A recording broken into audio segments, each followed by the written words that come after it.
and go. Welcome. Welcome to Curse of Strahd, guys. Last time, 1 second. you guys. The footage is not showing up for some reason. No, Okay. Blackbeard, me, Kaya. 1 second. Fuckface.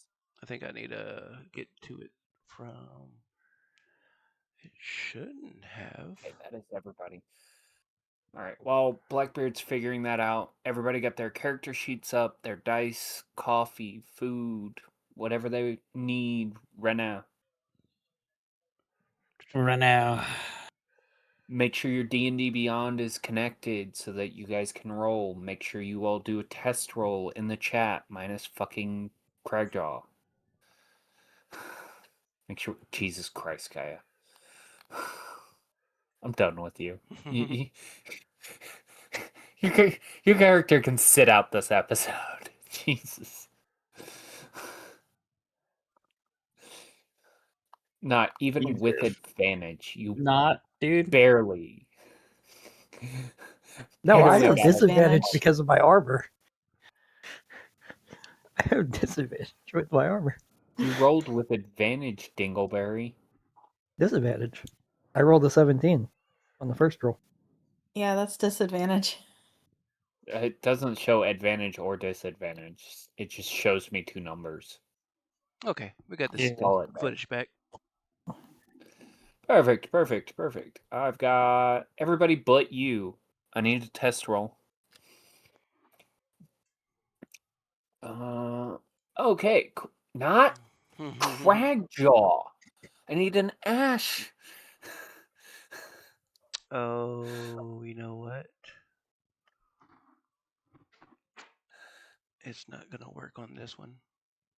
Shoot. Dun, dun, dun. Sorry, 1 second. Yeah, see? This is why we go through the setup all the time.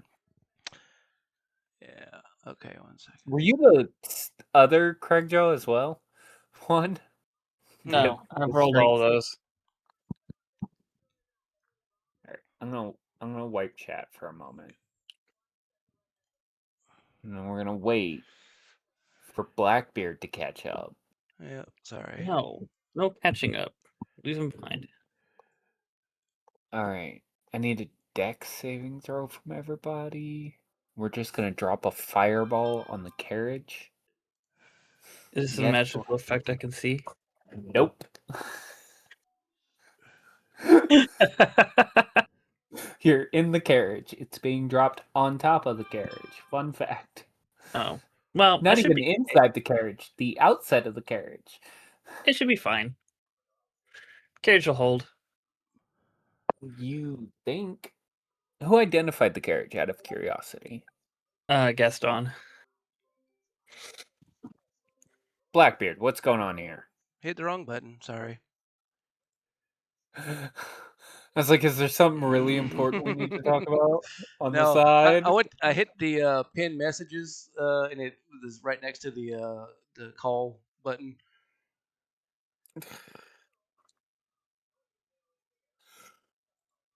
Alright. Anyways. Let me know when we're in and able.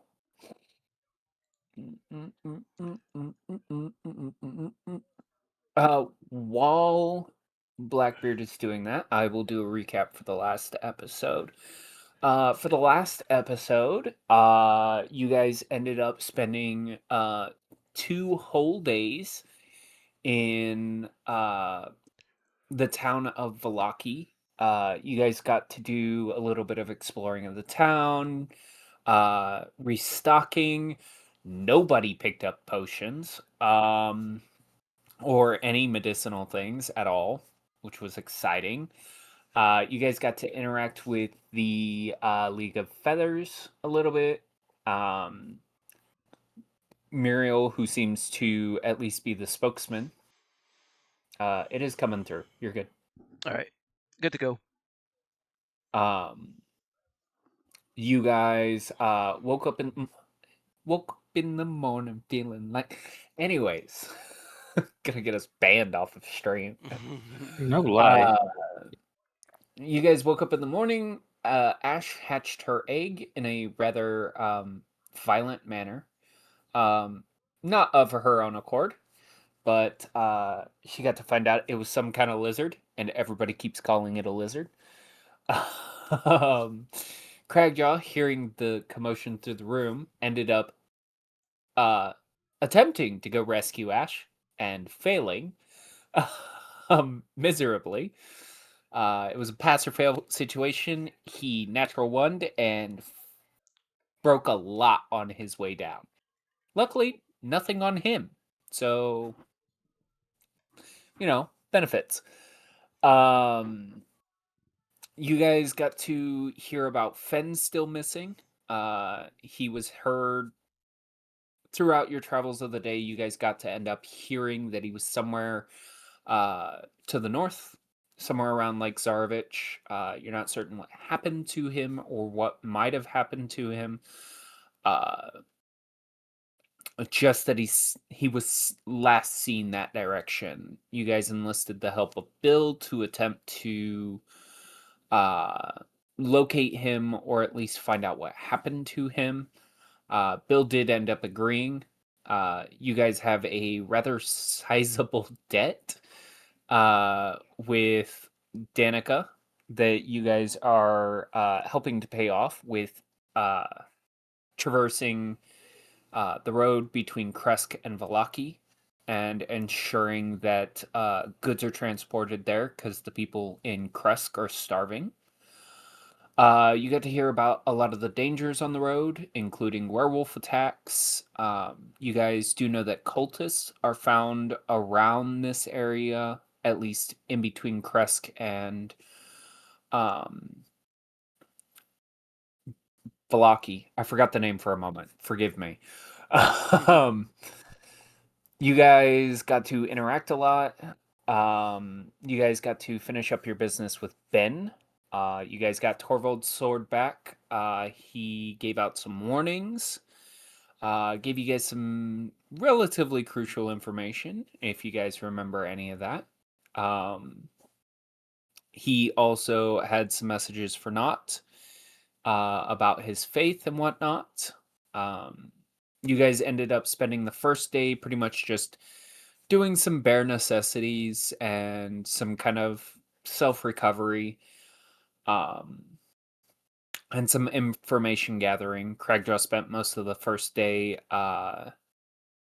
looking for Fen and failing, as well as doing a delivery to make sure repairs are done on the Blue Water Inn. You're not certain what kind of welcome you'll get at the Blue Water Inn the next time you arrive, but at least you should have smoothed things over, at least in your guys' opinion, with Danica. You guys managed to fill up the second half through a mysterious donation, which may or may not be paid back in a different way, should that arise. You guys got treated to a performance by Max, one of her personally written songs, as kind of a transformative moment for her character. Which, if you missed, sucks for you. You guys ended up having a morning dinner with in St. Andrew's Church after picking up Irina. You did end up convincing her to come with you guys through some convincing arguments and poor persuasion. You guys got to find out that Father Petrovich had actually already passed on quite a while ago and was enacting as a spirit, an embodied spirit. At which point, Father Donovich ended up taking over the Temple of Lathander, the Church of Lathander in Valaki, which much of the populace did not seem enthusiastic about. Um, but you guys do know that people were at least happy to have a father in the church. And that Father Petrovich did end up having his spirit find some kind of rest. You're not certain what effects that'll have, other than the fact that you do know that no souls in Barovia truly rest. What effects that might have, who knows? But you guys did end up going back to the Blue Water Inn after the meal, packing up the carriage, which you guys managed to do in record time. You've got about 5 hours of actual travel before you have to unload the carriage, because the carriage shrinks down when it runs out of time, and you guys have about 2 hours of work to offload it. It's going to take you about 3 days to get to Kresk. However, we pick up as you guys begin to roll out of the gates. You guys are actually stopped at the gates by one of the guards knocking on the carriage door.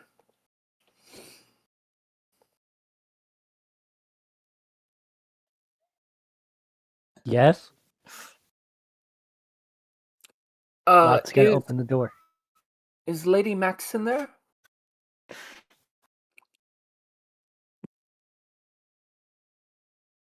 And he kind of pokes his head in and looks around.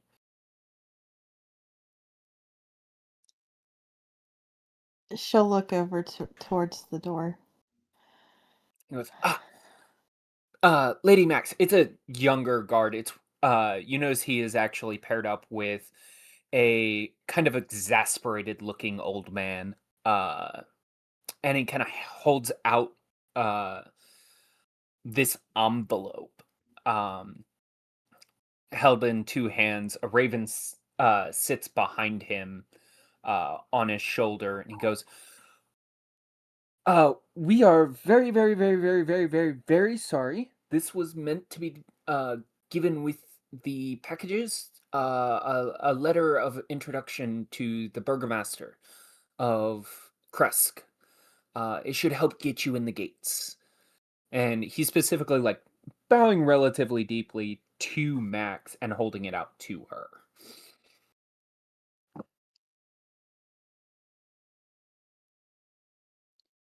She will take it. Well, like her face is completely red.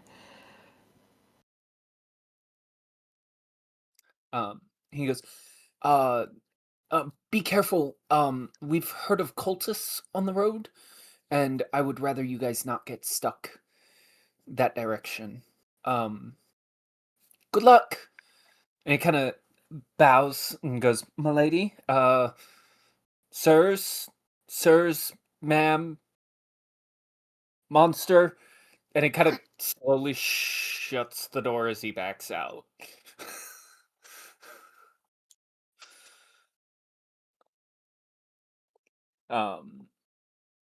You guys do begin your travels. If there is any role playing you would like to do, now's the time to do so. I was gonna make sure that was there anything that we needed to do before we actually head out?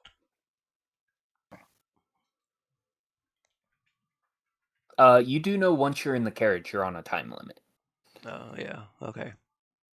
And you guys had said that you guys were loading up. I assume you guys did all your preparation beforehand. So anything you missed, you that's it.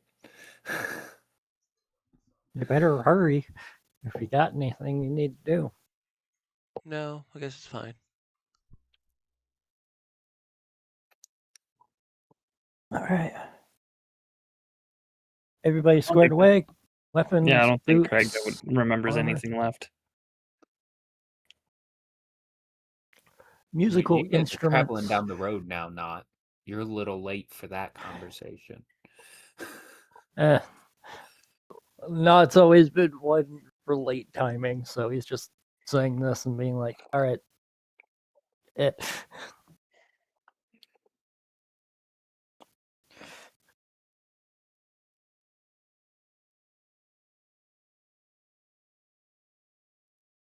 I had something I wanted to ask, but I forgot it off the top of my head. Come back to me in a second. I'll have it.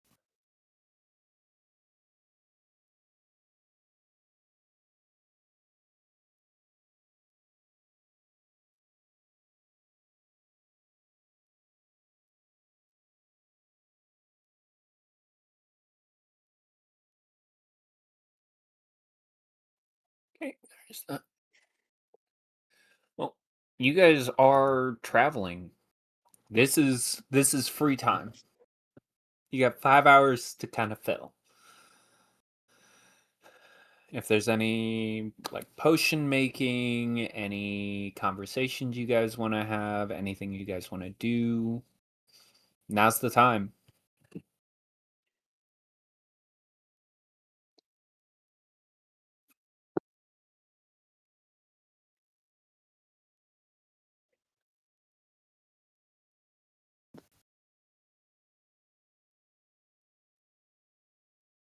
Um, I don't know. I mean, Craigjaw's just pretty much broody, like normal. More or less focusing on his chains, and that's pretty much it. You know, the chains no one else can see.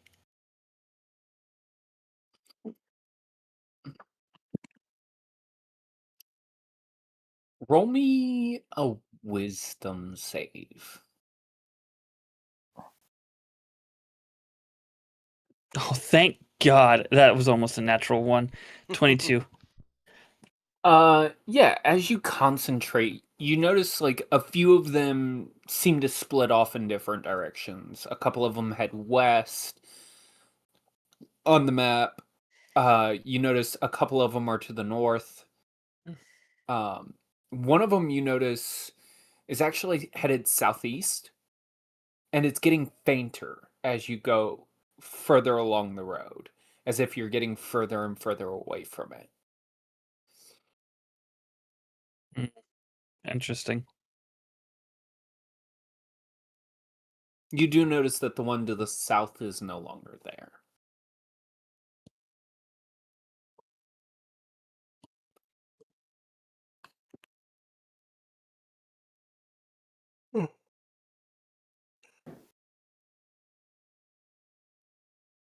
Everything all right, Craigjawr?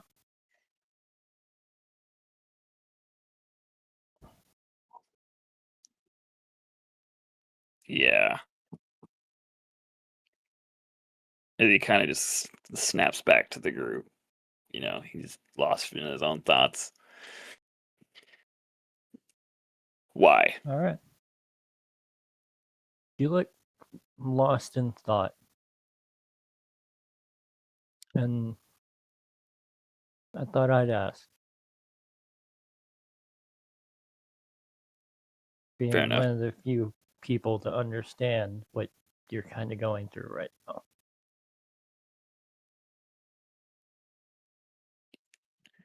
As much as I appreciate the sentiment, I doubt that.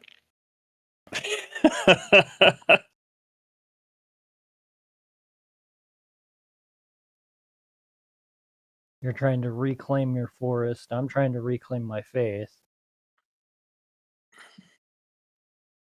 You're actually entirely trying to reclaim your power by breaking those chains. They know about the chains. I'm pretty sure, like, that they were present with the conversation that was explained to me. Yeah.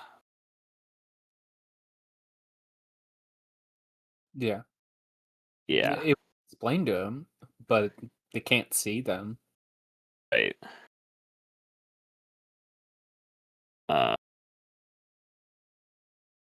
I guess I might be striving to save my land and my patron.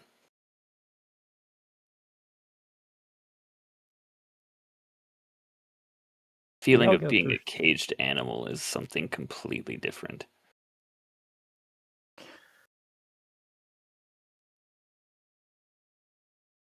You ever been looked at? Never mind, you have been. You've been looked at like you were a beast, a freak. ostracized because of your race.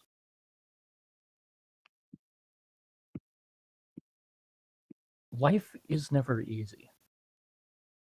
But having faith in what you believe in is always one of the easiest things. And that's coming from someone that lost faith for a brief time, and I'm still trying to reconcile with that. But don't forget, you have friends in us. We might not fully understand what's going on with you, but you have friends in us.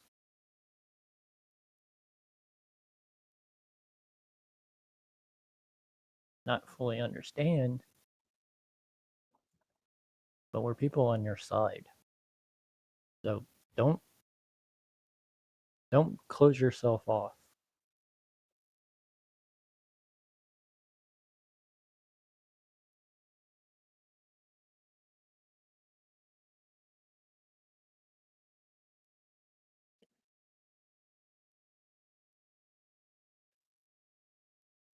Oh. What's that for?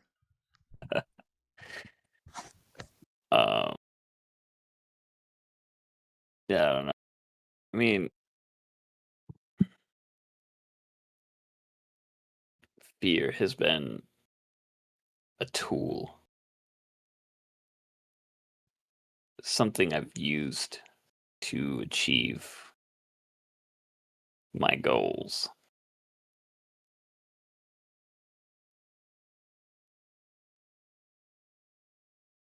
To become the beast was necessary.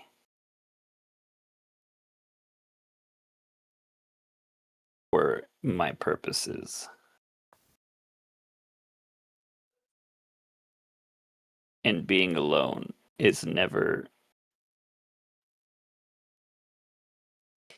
always a bad thing.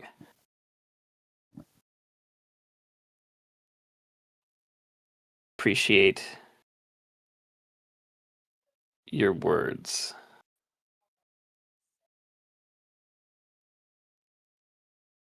He's like honestly, like as a player and a character, he's like trying to convey like appreciation, but like he in his mind, his situation is one of personal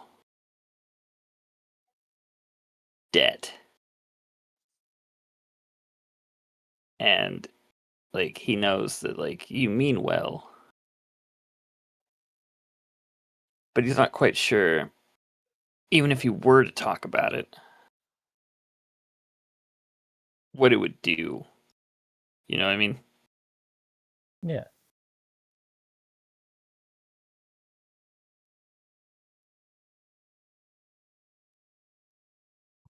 You might be alone in the journey that you have, but to save these lands, we're in it together. We have our own goals of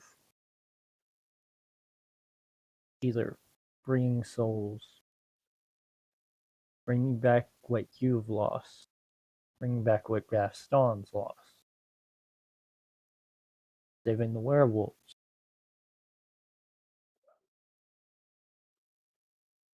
I forgot Ash's goal in all of this.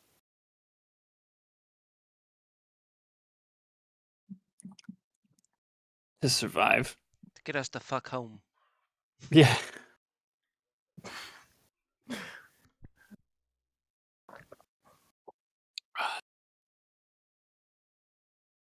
You do still have a job here, Ash.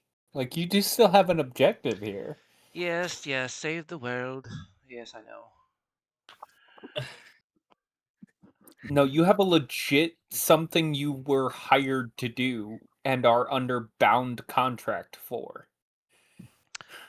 Searching You of the rem- sorcerers and Yes. the Searching yeah. for sorcery people. Yeah, you're under divine contract. Yeah. Both you and Gaston, technically. Can't imagine what that's like. Ever looked like for a needle in a haystack? Yeah, it's kind of like that. Is anybody gonna communicate that to not? Why, is he sleeping? No, he No, just I don't asked the think Not question. knows What about was? your divine contract. Yeah. Nobody does. Nobody's Nobody talked except about it. you and Gaston. Ash. Just you and Gaston know about that. I think the sorcerers got mentioned while we were in like the jail cell. Bargain bust. Right. And Bargain bust but is like what those sorcerers are like being hunted for, or like the relevance of these sorcerers, none of us know. other than they're tearing apart the land. Yeah.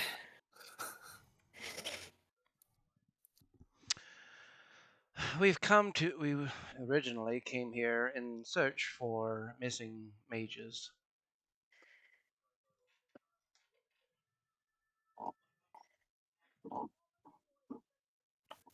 All the ones that we have found so far have been dead. Well, then their prospects as mages aren't very great.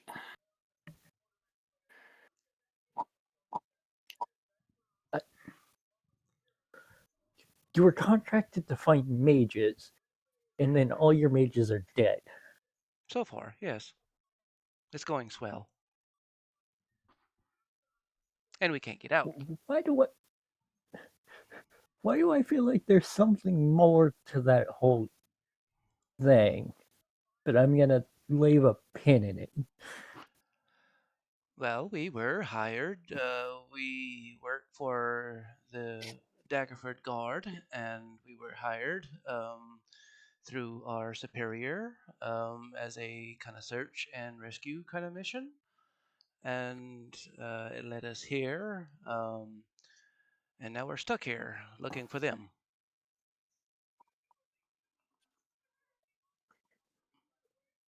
And even if we find them, there's no way to get back home yet.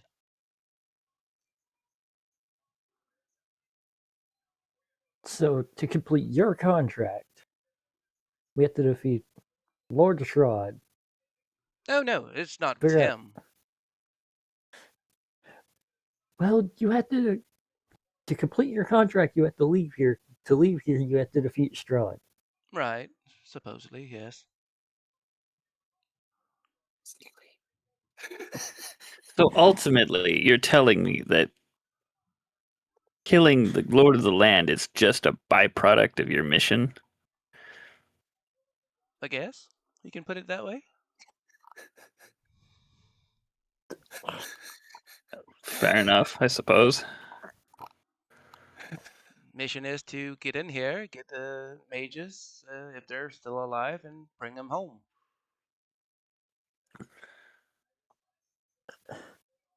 Killing Strahd is just the consequence of going home. Oh, That's the funny. Just consequences a of minor my roadblock. actions. He's just a minor. He's what's the word? He's a speed bump. on the Collateral way to get damage. home. He's collateral damage. That's what he is. It really That's feels like hilarious. Strahd. Don't let the Lord hear you say that.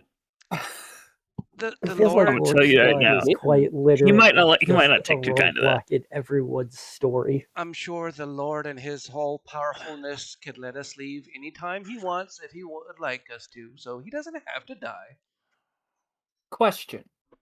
Is anybody keeping watch? The driver is. The driver. Cool. Gaston is out of this conversation. He is kind of with his head between his knees. You know, a bit of like a fetal position almost. A bit of sitting up straight. And he's holding this ring on his finger. And he's trying to focus on the ring and the line that it's following. Headed And west. Exactly. And he's just into himself, and he's not interacting with anybody. He hears that the other people are talking, but he doesn't hear anything what they're saying, to be honest. Okay. Joe would I probably would like like look out the window after making the comment about being collateral damage. So I am watching out of the window, but staring blankly into a vast of Okay. like my own thoughts. Max, are you watching out the window as well? Because Yeah. okay, cool. I need perception checks from you and Cragjaw. Regular. I needed one at disadvantage from you, Gaston. Dirty 20. Perception check?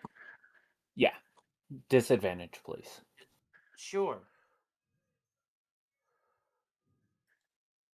Come on, do me a favor and roll a natural one.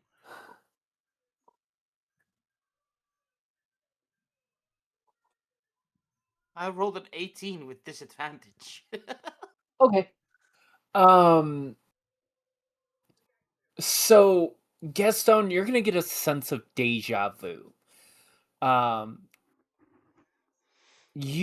well, honestly, everybody except Cragjaw is gonna get a sense of deja vu as you all begin to see mist begin to spread across the land, kind of beginning to roll and kind of slowly begin to creep towards the road. For those of you staring out the window and this conversation is happening, it was distant at first. Max, you would have caught sight of it first, slowly creeping from way far out. But mist is kind of a common occurrence here. And as it gets closer, that's when you get the feeling that it's not completely normal. Cragjaw, you notice it next, and it's, a few hundred feet into the tree line. Gaston notices it kind of in passing. There's something eerie going on, and it's beginning to become increasingly familiar as time goes on. You guys are about a third of the way on your journey. When you guys kind of hear this knock on the window and the coach driver goes, uh guys, I hate to be alarming, but the mist is rolling in and you are losing time on unloading the carriage. uh you've got about 2 hours before the effects of the carriage fall. Now would be a great time to stop and begin unloading, unless you really think you can unload it faster.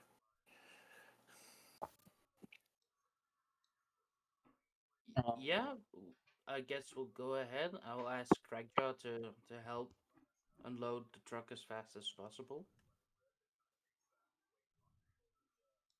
Okay. Uh, Anybody else helping to unload the carriage? Not Will. Of course. Everybody's who's gonna help, go ahead and roll me strength. Just strength checks, not saves or anything like that. Just strength checks. As you all begin to file out, knowing that there's some sense of urgency here, uh, being that anything still in the carriage when it shrinks back down is going to be basically obliterated. And you were told to bring all of it there, as this is very much food and basic supplies and necessities for the town of Kresk. As you begin unloading, this is when Ash, not you guys, see the mist off in the distance. It's a good 100 feet or so from the tree line. So it's not super close, but it's getting closer. And it feels familiar. I've got one from Ash. Cragjaw. Not. Max, are you gonna help?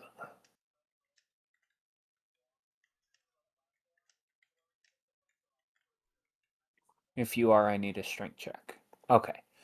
That is fine. You guys kind of see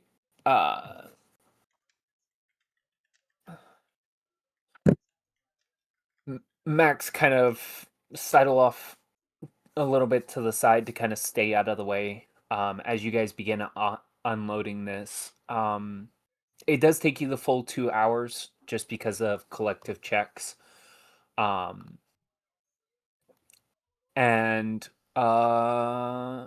you know what? Max, do me a favor, give me a perception check to see if you can find a nice place to set up camp as this fog begins to roll in.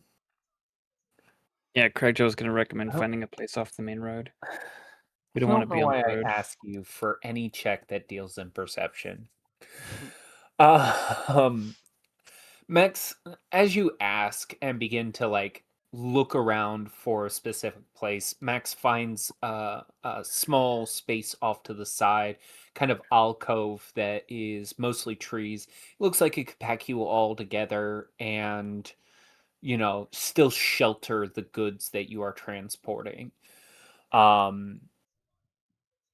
It'd still be smart to make some kind of shelter for the goods themselves, but you think you could do for a good night's rest.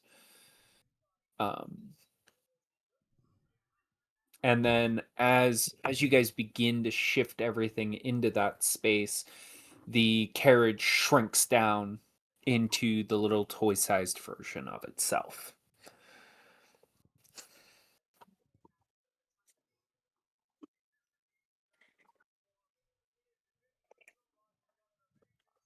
I pick up the little toy carriage. Okay.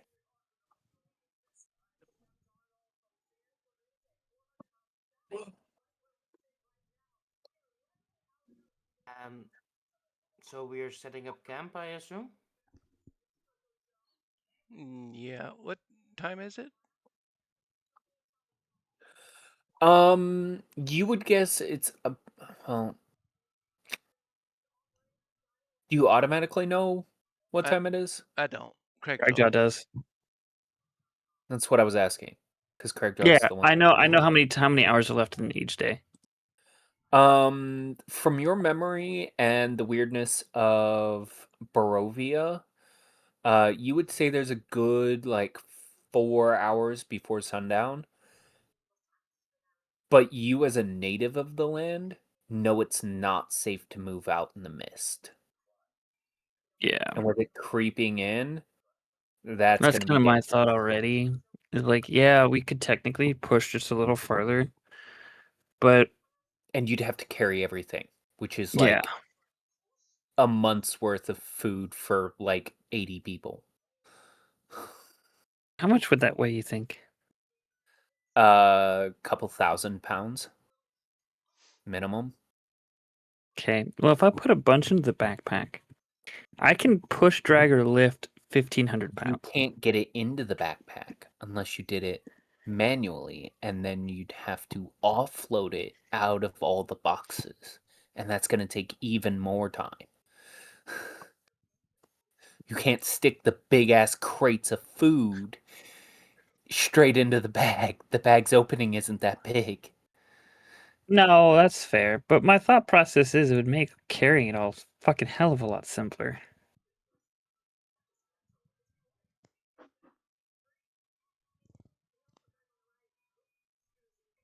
I don't know. It was just thought.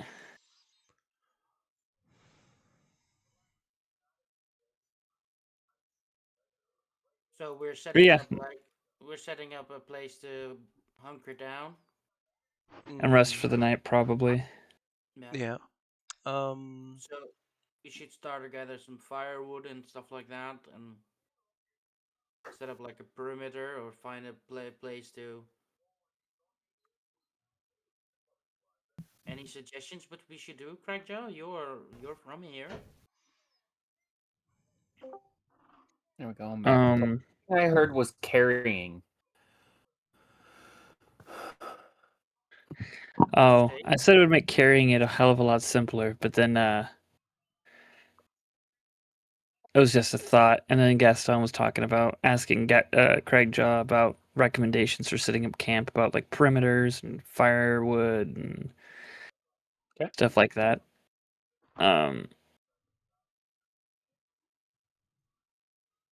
Yeah, The thing about fires in the forests is that as warm as it is and comforting as it is to get a light, it also tells everything where you are.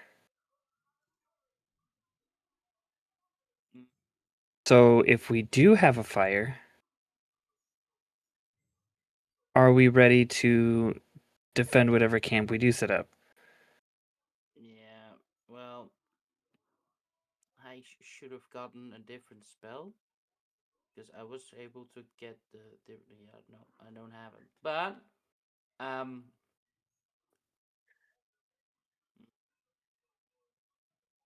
it is true you're in an open position, but maybe it's also a sign of having no fear, that we're very deadly, very intimidating, showing like, hey, we don't fuck around. We build our fires. We're the big boys in town.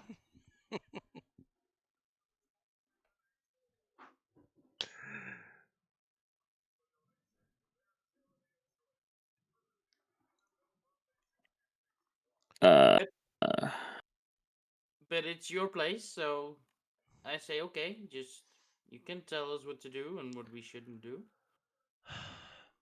I did Max find a decent clearing?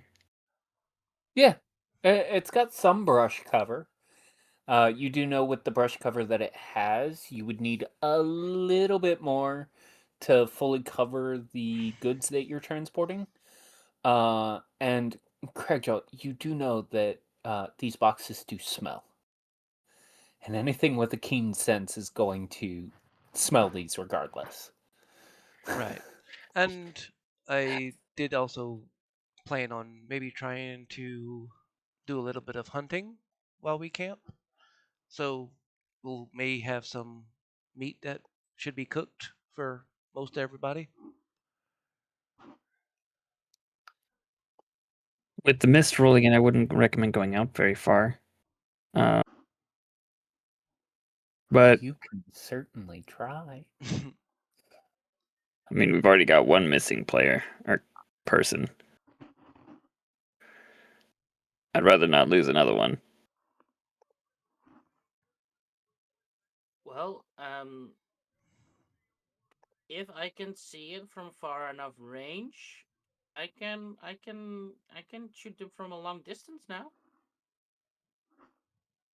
I've become a bit more accurate with my spells. Um,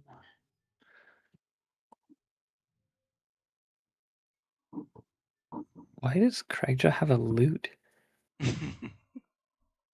and a holy symbol? What the fuck is happening?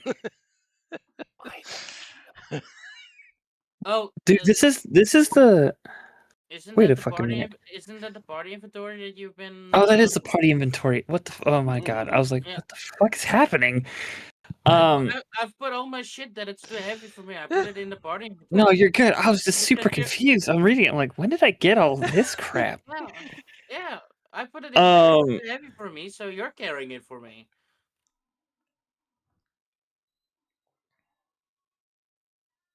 okay. So then what I will do, I will recommend uh the fire, because I have an idea in the event that we have something try to sneak up on us or, sniff out our food. I would recommend the collection of more brush to help cover up our food some more, but to stay within like the vicinity of the camp. Don't stray too far. Right. Um, I've got an idea, which was something Cragdale probably would have done when he was living on his own anyway. Okay. Okay, so I'm gonna go one by one. and I want to know what everybody's doing. So think about it now, because I'm going to start with Max. Max, what are you doing? You've got about 4 hours before sundown. What are you doing? I guess I would just be setting up camp. Okay. Not. What are you doing? Figuring out key positions to watch the forest. Okay. Max, I need a survival check. Not, I need an investigation check. Gaston, what are you doing? If Gaston doesn't need to like do any heavy lifting because he's not that strong anyway. He would just sit down and write into his little lyrical book, Okay. and if someone needs him, he will do it if Okay. asked Ash. quickly. Ash, what are you doing? Well, I guess I would help set up camp since didn't hear anybody say they would come with me to hunt. Okay. I need a survival check from you. Craigjaw, what are you doing? I'd be scanning the area around us immediately for signs of predators. Okay. I need a perception check from you. As you all begin to do the different events, Fuck. Ash, Max, you guys manage to set up camp pretty well. You guys get the food covered. You manage to adjust some of the branches so that they better cover your fire. Ash doing a little better of a job than Max is, but between the two of you, you guys managed to weave the limbs well enough to where it kind of covers you a little better. Not you feel like if you got high enough into one of those trees, you could see decently far into the tree line. Which tree? That's a great question. Because you can't see the camp from the ones that you're right on top of. So, good luck on that one. Craigjaw, you're dead certain it's safe. There's not a carnivorous tree in sight. There's not a predator. Nothing. Cool. You also found a perfectly round rock. We're just going back to camp. For some reason, Not has the idea that the mist is up in the trees. What are you talking about? The mist is up in the trees. I don't know. I randomly rolled. Not got afraid as soon as he looked up at the tree, like, there's something wrong. I don't know what's You heard wrong. about trees eating you.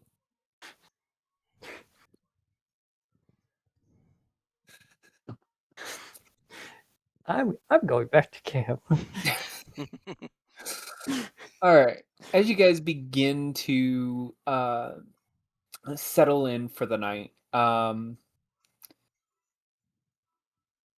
Cragjaw, roll me a nature check. You'll have advantage for this. I'm trying to see if you can tell when day will break. 11.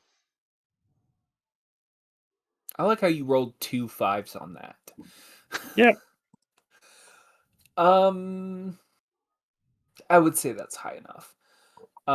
You know that as this mist kind of begins to come down the forest line, you know that you've got about 6 hours before day breaks again. You don't know if that'll affect the mist, but you do know you got about 6 hours before day breaks again. Okay. Well, I'm game to keep watch. My thought process is I'll just do my best to scare off anything that tries to come towards camp, and then when we start moving again, I'll fall asleep in the wagon. Okay, so your plan is to stay up all night? Pretty much. Okay.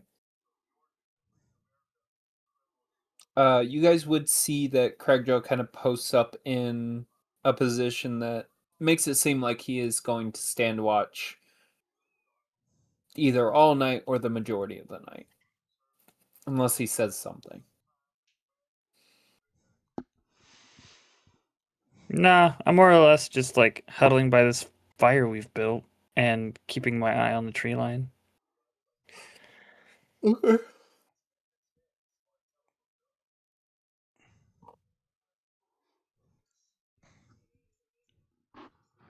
Anybody gonna keep watch with him? What are the rest of you guys doing as it begins to fade towards sundown?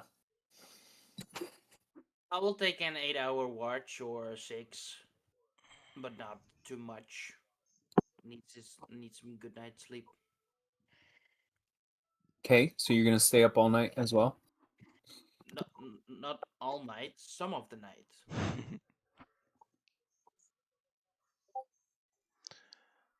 You would see Max kind of curl up to the side and fall into a relatively deep slumber almost immediately.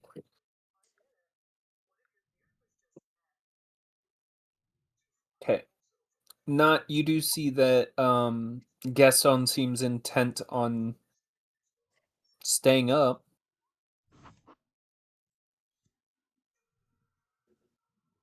Not is only going to do a half shift. Okay. Which half? First, First half. So we got 3 people staying awake for the first half? Is anybody talking with each other, or are you all just kind of looking at each other trying to see who falls asleep first? Gaston would take like a later shift, so he would sleep first and then take a later shift. Okay.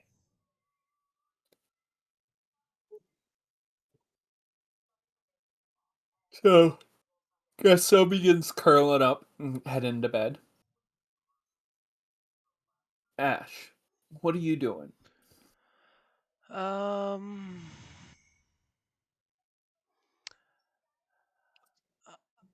I was going to stay up for the first half. Okay. Uh, kind of with my bow drawn, just maybe keeping an eye out and maybe hoping to catch or see anything close enough to the camp that I can shoot during the night. Okay. So for the first 3 hours, because we're gonna go 3 hour segments, because the rest of you guys don't know that there's a 6 hour night. Um, for those first 3 hours, you guys, I need that are awake. I need perception checks. Percepciones. Perceptions, please. 23. 18.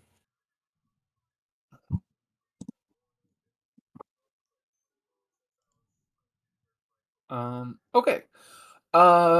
So Ash, you're kind of the only one who sees it, simply because of how high your perception check is.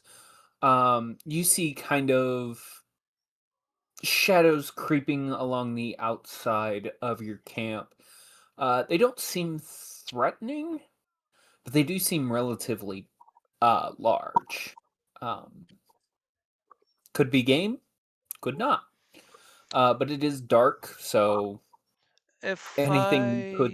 if I remember right, haven't in the past, maybe like the night before we got to Valaki, because I think that might be the only other time we really camped out. Um, didn't we see some like shadows, but like then On your way to we Argos, you did. yeah, I know we did then too. Um, but I'm trying to make sure I'm not delving into just the player knowledge. Um, Um, no, but what I was gonna say is, didn't we have shadows that we seen around camp, but then we had learned that it was like uh Bill's people.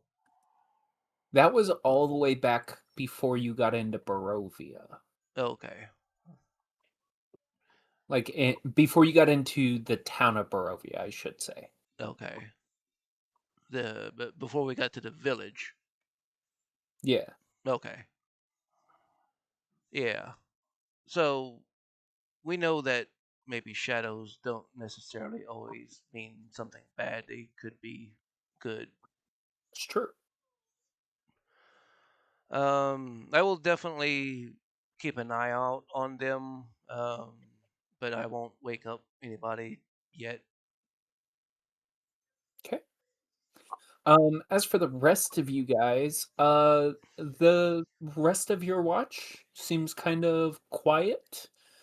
As we get about halfway through the nighttime, Craigjaw, if you would like to inform them that they're halfway through the night, then now would be a good time to do so. No, I'll probably wait like an hour ish before daybreak. Like, oops, I lost track of Okay. time. No, this is actually really funny because this would be about halfway through.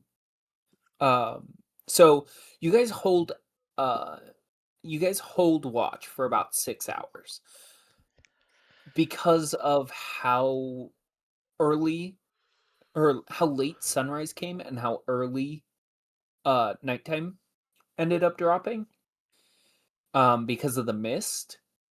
So you guys had more time of nighttime than you did daytime by a large degree. Um, so about an hour before Cragjaw calls for watch to be over completely, as in dawn to break, that's when watch is swapped. So Not and Ash, you guys will lay down. Gaston, you get up, and I need a perception check from you. I'm all alone. No, you No, have you're still Craigjaw with right me. there. Craigjaw has not slept.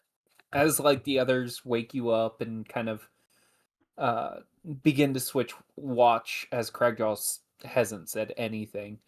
Um,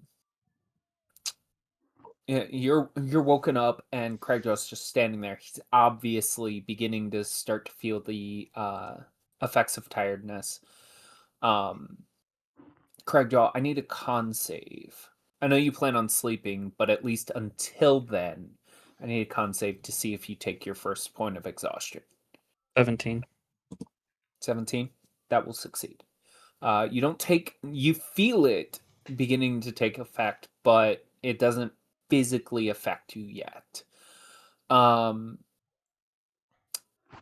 Gaston, you also see the shadows as they begin to circulate the outside of the camp. Um, these shadows don't appear to be threatening.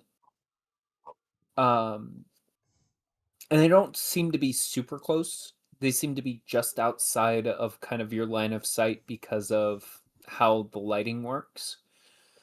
It's kind of hard to tell where they are or what they're doing. You just know they aren't getting super close. If you would like to do anything about that, you're welcome to. Of the shadows?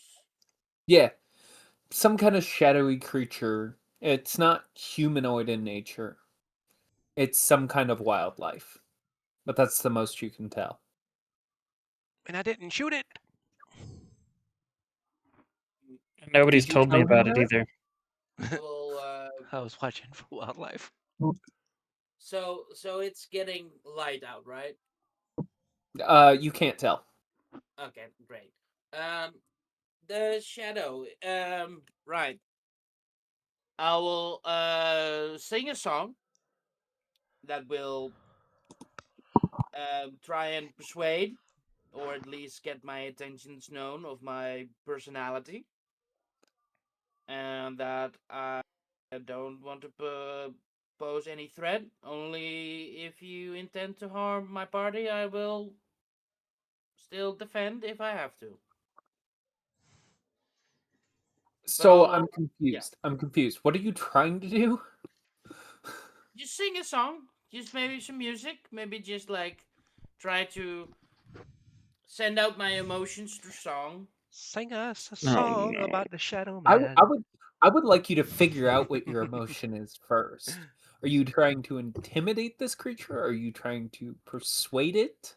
No, Are persuade. you what emotion are you conveying? Well, currently Gaston is quite conflicted, to be honest. But most importantly, he would try and keep his friends safe.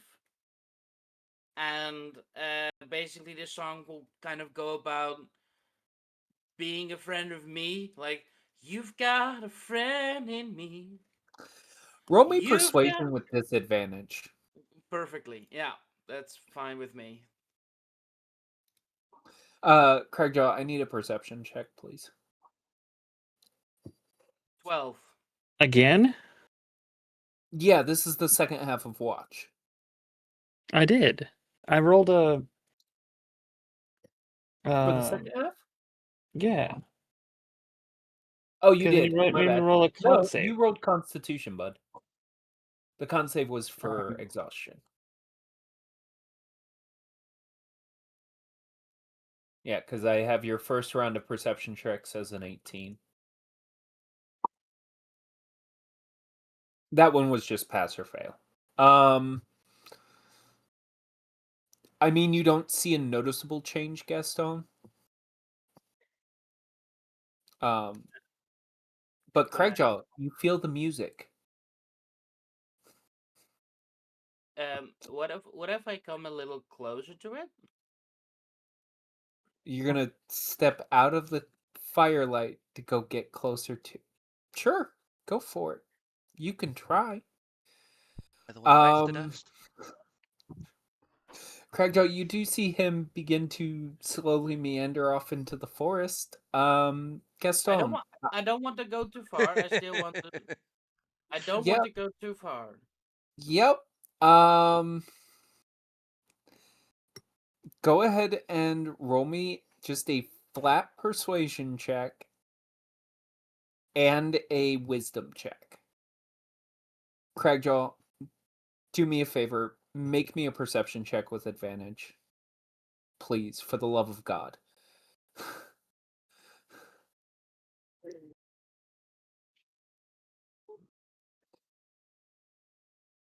22.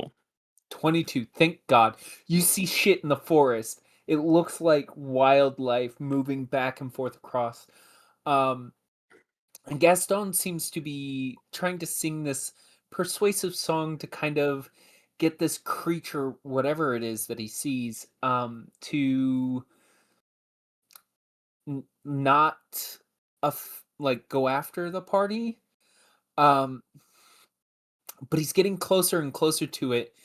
And what he doesn't notice, and what you do notice, is that between him and you, you do see like one of the carnivorous trees begin to encircle and encase him.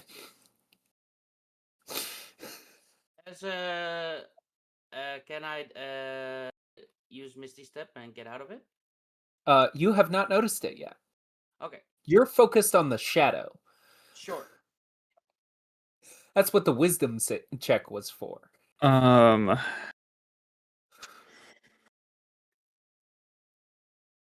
Okay. Well, there's so many things I want to do, but they all take actions to do. Okay. Uh, You have a full round. yes, I'm Like- aware of that. Okay. The issue is casting times. Oh God. Okay. You said cantrips are bonus action, right? Yeah. Cool. I'm going to try to pick up Gaston, like by the collar of his shirt, and lift him Okay. into the air, off the ground. Oh no, can strength saving throws? Strength checks, athletics. What are we doing?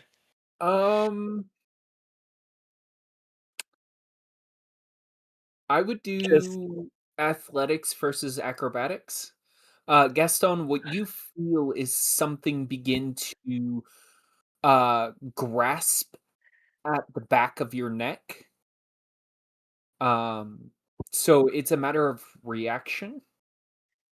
I'd let you have an acrobatics check versus his athletics check to see if you could get out of it, but you're not certain if this is friend or foe. So Okay, I'm gonna tell you right now. I have a +10 to athletics. don't roll a natural one then. Okay, so I succeed. Gaston, you feel something grasp the back of your neck and lift you high into the air. High into the air.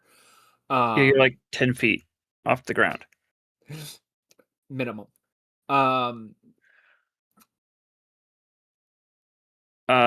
And then I would cast as a bonus action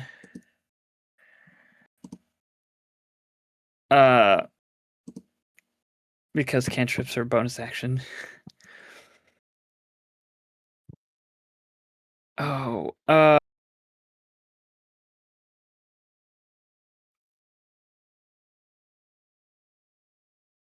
minor illusion. What are you trying to create? In combination with my own bestial sound, more or less just I'm using it as more of a form of prestidigitation, really, to amplify my own roar. But I'm gonna try to intimidate the fuck out of whatever's in the forest. Hells be The damned if tree is anyone else what's wakes up. trying to eat him. Yeah, the tree is trying to eat him, but I'm less worried about the tree right now because I'm stepping away from the tree. But it's also I'm trying to ward off these other shadows in the fucking woods. Okay. Yeah, give me an intimidation check. Can I cast a spell at the moment? Can I? Hold on. Okay. Because this is all happening in one fluid I motion. know. 15. 15. Cool. Gaston, what you feel is something grab you by the nape of the neck. You try dodging out of the way. It just manages to rip you 10 feet into the air. And then this roar, this primal roar, kind of ripple through. You have any spell you can cast as a bonus action as a reaction. Yeah, I will Misty step directly back to the camp. You cannot. You have to have line of sight. Can I not turn my head? Not in the grasp that he's got you in. But you do, as you look sideways, notice it's this big, monstrous creature that's got you by the neck. You could Misty step forward, though. You can do it. Get deeper into the woods. Yeah, that's a great idea.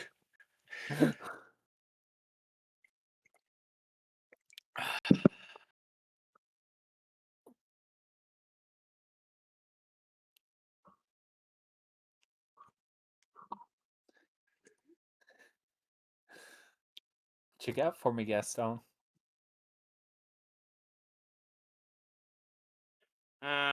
Yeah, then not much if I cannot look behind me for some reason, but okay.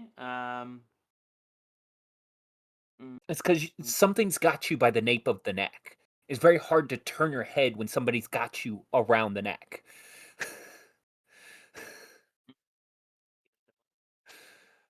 Sure. Yeah, I have no other bonus action spells, so fine. You could Misty Step forward, is what I'm saying. And cantrips are a To get bonus action. out of... He was trying to Misty Step back to camp, but he can't turn his head that far. But he could, in theory, Misty Step forward to get out of the grasp. I will Misty Step below me then. Just blink out of my hands. Yep. Yeah, I'd allow it. You feel him turn to mist in your grasp and land right back where he was.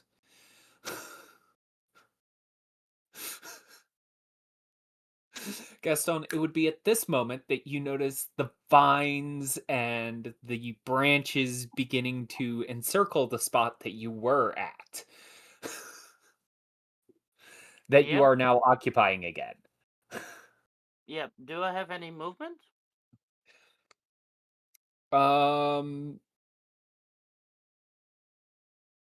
At this point, no. Technically, we would be on the tree, and I would need a dex saving throw.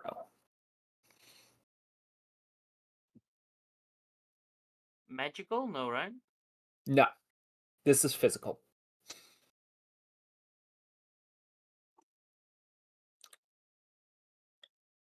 $19. That is high enough.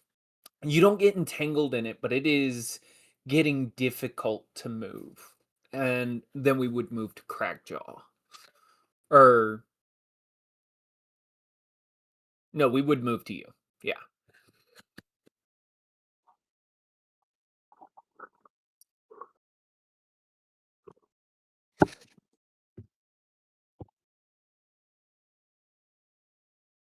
Gaston, it would be you. Oh, my Full turn? turn. Yeah. Yeah, I cannot Dimension Door Gregjaw with me because he's too big. Well, I cannot Misty Dimension Door anybody because I'm a small creature. Or right? Yeah, Gnomes it's your are... size or smaller. Yeah. So I'll just so I use Misty Step for my Fate Touch ability, which does not consume a spell slot. I will then cast Misty Step as a spell slot with my first level spell slot. As you turn around, you do see Crackjaw there, and then you Misty Step. Yep. Okay. Oh, and I'll turn since I when I Misty Step below myself, I'll turn back around, look underneath his legs, and I'll Misty Step back to the camp. Yeah. And I'll keep it, and I'll try to miss because it's only 30 feet. I believe. You get close to the edge of the camp. Yeah. You're safe from danger. Yep. Can I still see him? I have dark vision. If he gets any dangerous. Okay, well, the problem with dark vision is it's black and white, shades of gray, and you're looking into a pitch black forest. So everything is black in the forest. Varying degrees of black, but black. It's kind of hard to tell, especially since you don't have any light at all, other than the very edge of the dim light to kind of branch with. So you can't really tell you can tell that he might still be there just because of the impression of the darkness, but you can't tell any of the specifics. Okay.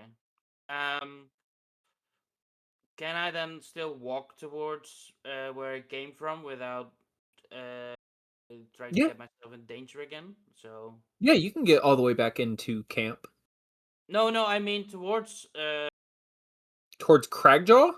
Yeah. But just on the edge that I'm without danger, so I can maybe see him a bit better. That would imply you'd be able to tell what's dangerous in the forest or not. I guess. I will sit tight for one round. If it's still too long for him to come back, if I hear anything else, then I'll interfere. I guess. Okay. Yeah, that seems better. That being said, everybody make me a constitution check that is not Gaston or Crackjaw.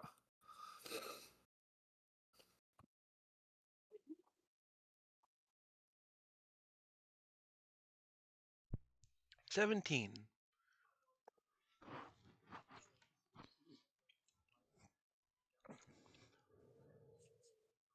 Okay. Max, even if you continue to go to sleep, I need to know if you are aware of the events. You know what? That makes sense. That's fair. Max, you just fall into a deeper sleep. You know what's out there. You're not concerned. As for the rest of you, you wake instantly at the roar. You guys see Gaston kind of appear at the edge of the camp. You don't see Craigjaw anymore. Craigjaw, what are you doing? Cool. There's still light from the fire, right? Yes, but even with dark vision, you're looking at black into No, that's black. fine. Do I And still you're know if the outside of shadows the... are there? Listen to me. You're looking into black. On black. But you are not close enough to the light source to get the benefits of the dim light. So it is hard to tell which darkness is the right darkness other than the big ass fucking tree that has lost interest in you because it can't constrain you. It's not big enough. Okay. Do I still notice the shadows or whatever of the animals in the woods? The shadowy animal that you could only see because you were in light source? No. Cool. You don't know if it left. You didn't hear it leave.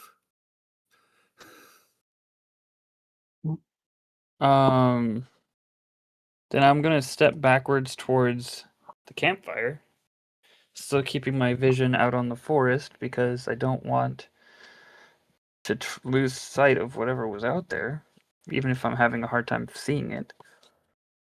Okay. Who all woke up, by the way? Both Not and Ash woke up. Cool. So what they're gonna see is I'm gonna cast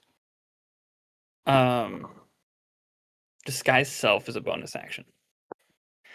But the way my disguise self works as a racial trait is that it makes me appear a little larger by up to 3 feet. So I look 11 feet tall. So with whatever light's being cast as my shadow, I look really large. And then real quick, Craigjaw.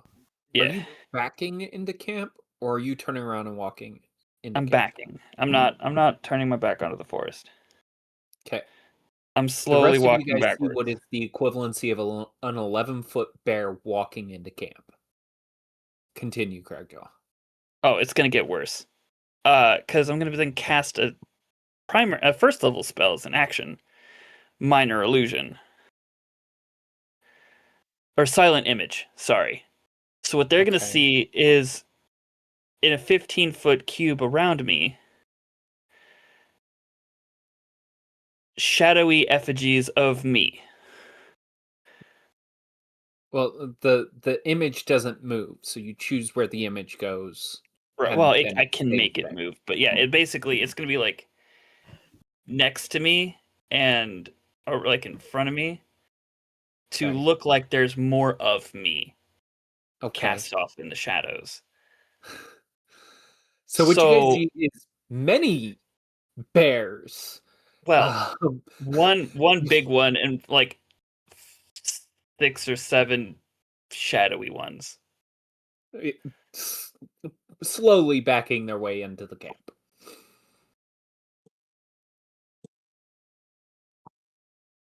Not doesn't know if he's asleep or not. Nobody said anything. Thunderwave. Does Gaston recognize it's Crackjaw anyway? Roll me a perception check. I would give that to Ash as well, based off of her roll. And just kind of the space that you're in.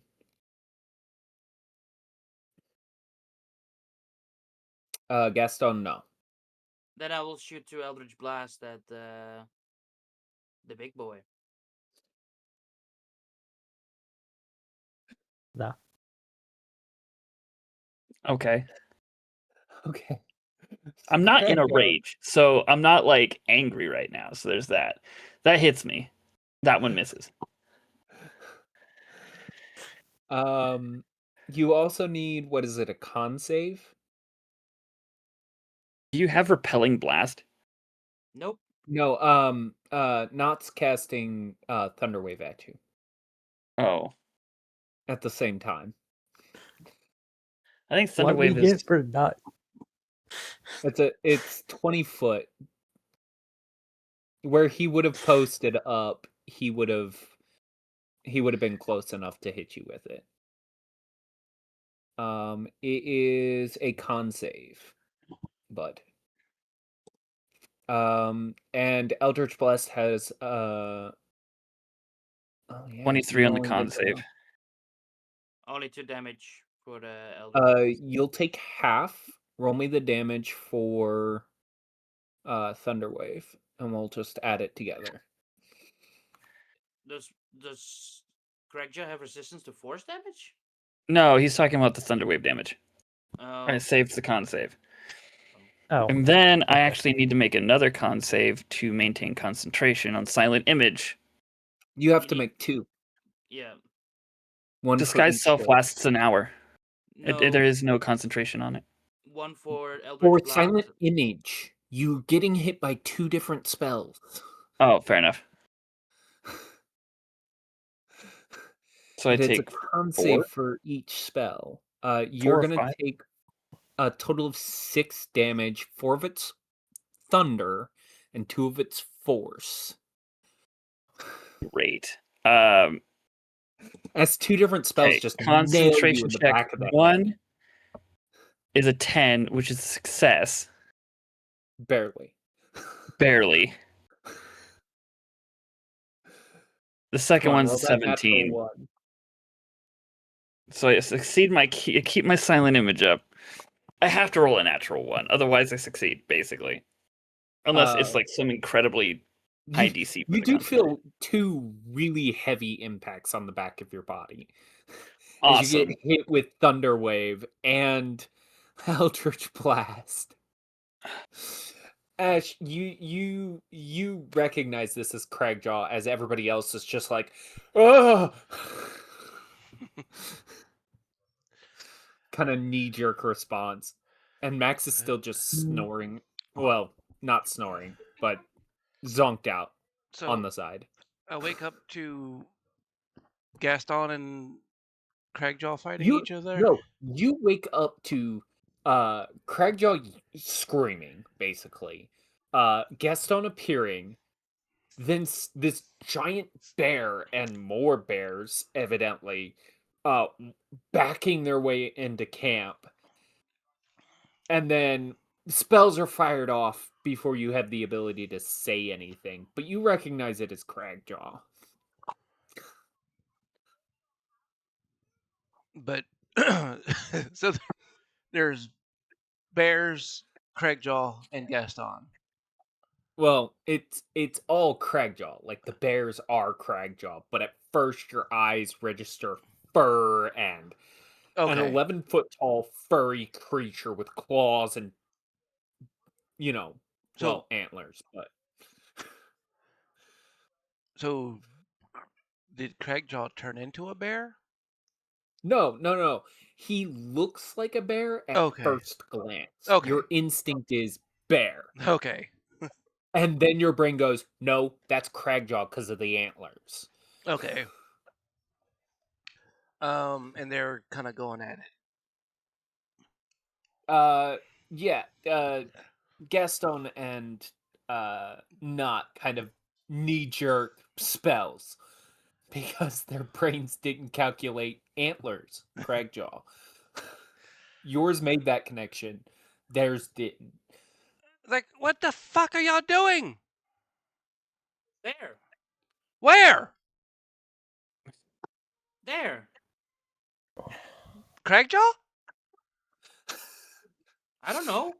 This is where your brains kind of make the connection of, oh fuck, that's Cragjaw. Oh, it's Okay. gonna get so much worse here in a moment too, because I'm not done casting spells. Okay. When we wake up and we see a big furry monster entering camp, knee-jerk reaction, monster.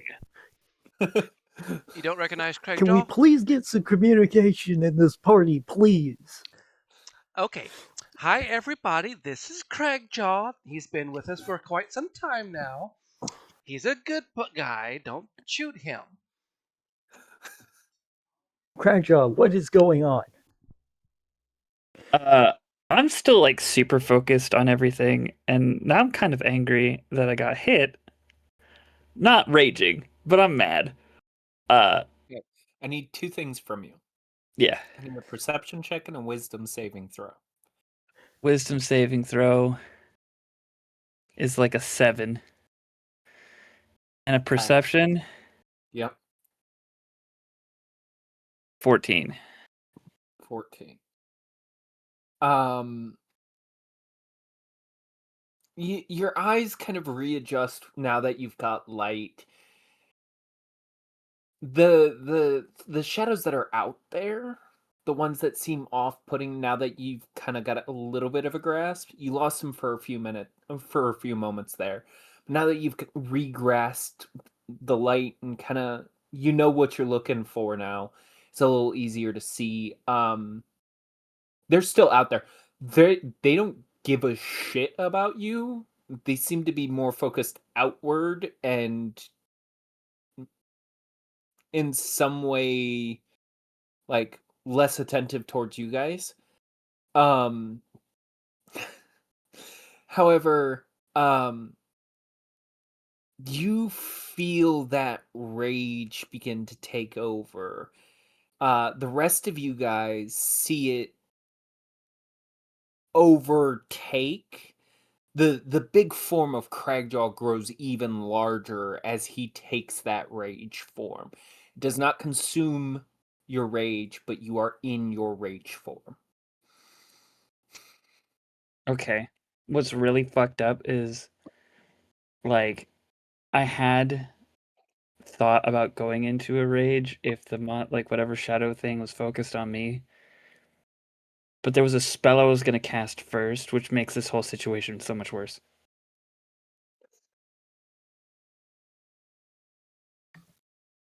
What do you want to do? No, it overtakes you. Okay. You're not, because your rage isn't wrath based. It's a simile of your magic. So you're not raged, but you are in your rage form. So I still get to cast magic? Do you have that trait right now? My barbarian form, my rage form doesn't get magic. Yeah, no, you still don't have access to your magic because that would still imply you have the ability to talk and whatnot. You're just not Oh, consuming. I can still the talk in my rage form. I usually just don't. No, you still have all the effects of being in rage. You're just not consuming the rage, and you're not mindless in that sense. Does that make sense? Okay. Now the question is, do I have what's my thing set at right now? Jumping. Well, don't forget, you're at level 8, so you have 2 of the effects. No, yeah. So it'd be claws and tail. It'll be claws and tails every time. But I'm looking at my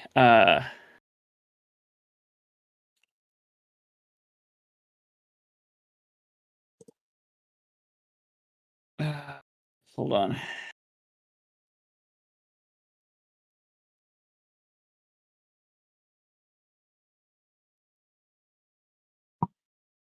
Okay, so do I identify any of the trees as safe? The majority around the camp are safe. There's a Cool. few that look like borderline, but not aggressive if they are. Mm-hmm. And So, like the one tree, you've got that one dead to rights. Like you yeah, know that one is. And it's basically this tree right here right. on the map. So then one of the other ones that I'm assuming is safe, hopefully, given that I've had time to observe the trees, hopefully. I'm going to use my. I'm going to jump up into the tree, and at level 8, I unlock a 6th level. Sorry, barbarian. I unlocked Bestial Soul, which gives me an increased jump height based off my. Okay. I get an athletics check, and I increase my jump height equal to the total. Okay. So I have an extra 10 minimum my jump height. Okay. Um, You gotta tell me 17. what the purpose of jumping that high is. Just to basically disappear up into the trees. Just gone. That way I Okay. can also get like an eagle's eye perspective of what's happening around me. Right? I can see everything down on the You ground. jump out of the light and you can no longer see the darkened shadows again.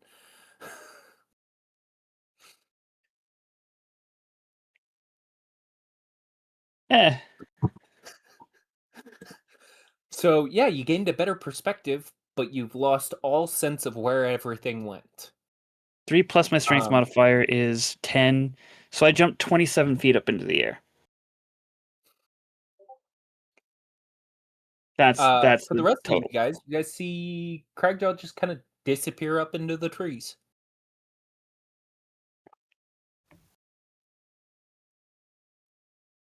Okay then. My silent images are still there, by the way. Yeah, they're still on the ground, but he's somewhere up in the tree. Well, hold on. I still have to maintain concentration, I think, yeah? No, Okay, you haven't well, done I rolled it anything anyway. extenuous. Well, I'm in a rage now. I would just consider that whole situation extenuous. But Not for this. okay. Not for this turn. But yeah, that's me. I'm just gone. Blackbeard did step away, so it's on you and Gaston and not. What are you guys doing? I look at Knot. What is going on? I saw a few animals, so I was trying to just see what it is. Then he grabbed me by the scruff, so I vanished out of his hands, went back to camp, like I would have done if anything else would have happened to me, so I would be fine. But he was overprotective of me a bit, so. And I couldn't bring him along because he's too big. And then a bear came back, so I shot at him.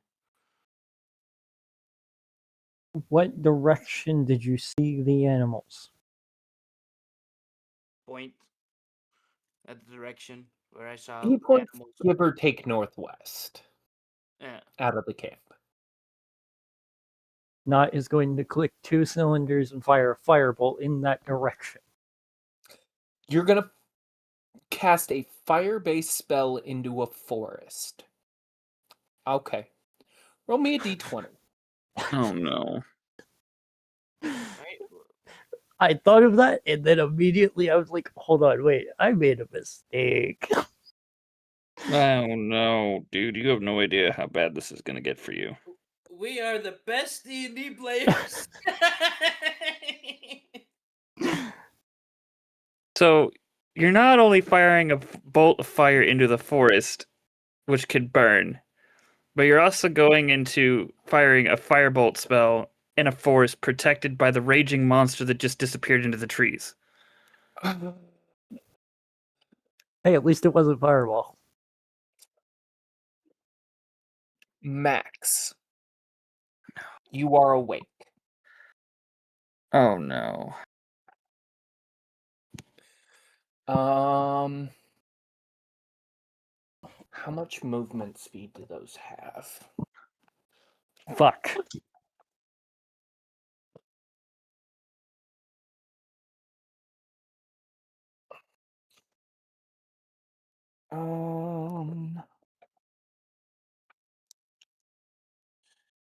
I know what page it is. It's like 180 something. It's 206.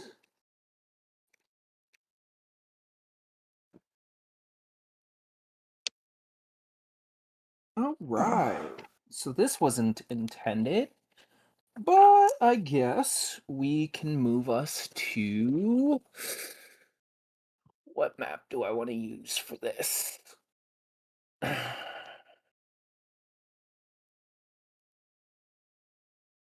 Let's go with this map. Okay. We'll have you guys set up.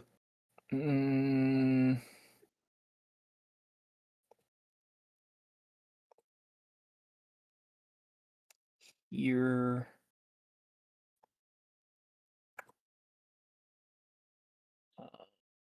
Gaston. You should be right there. Not. You should be right there. Max. I'm going to say you're right there, just out of my concern. Those two are there. Not Cragjaw. Cragjaw. You're up there. But you are up in the tree. So currently, you're gone. Cool.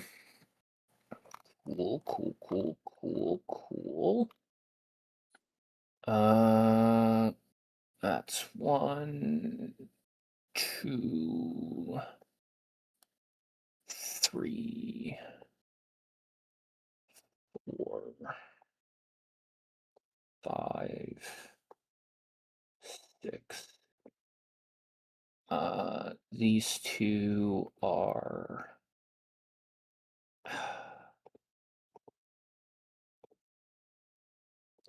Man, I really hope Blackbeard gets back soon. Because this is going to suck for you guys. What happens when people don't communicate?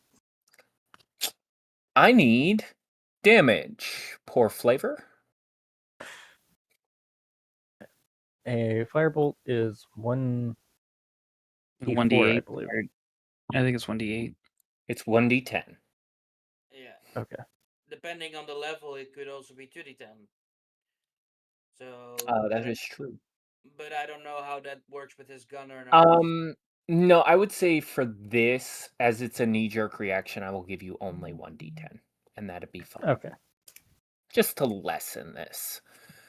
However, we are all going to roll into initiative. Yay! This is fun. It's not my fault. This is not my fault. No, it's my fault because I don't know shit.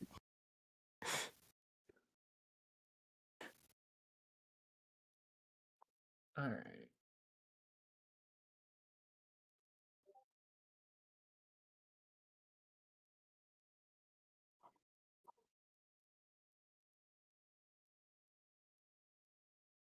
Well, one of them's not going anywhere. Well, two of them technically have a surprise round. So it's a matter of. Fuck. Well, I'm not going anywhere quickly either. Oh, cool. The one that got hit is the one that had a surprise round. So he's going to fall into regular order. I'll do that. Could you do your other wolf for me, Max, please? Thank you. Jesus. Jesus. Cool. So, Max, you are woken to wrath, an extreme amount of hatred. In response, this one is going to miss out on its first round. However, this one is not, and he is going to completely shove past Gaston.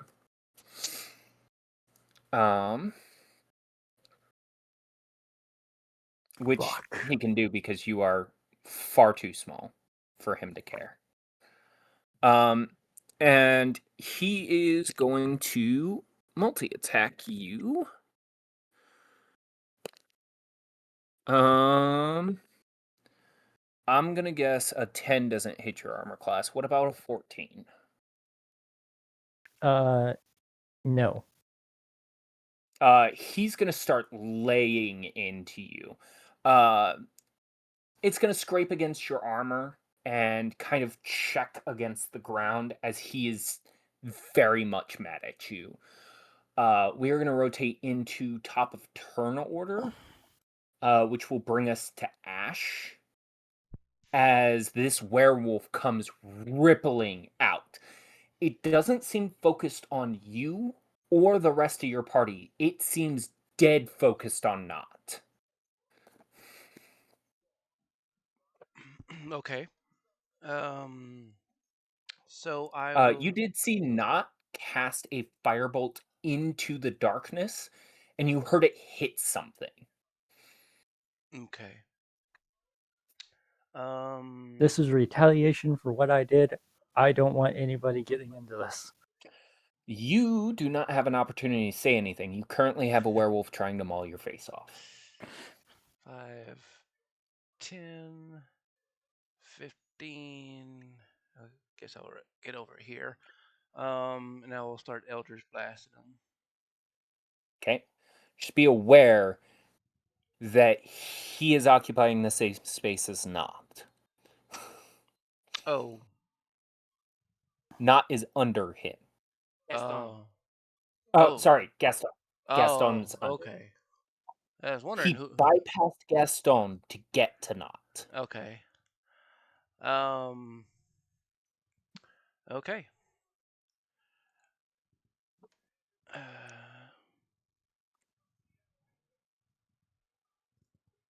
Let's see. Spells. Eldritch Blast.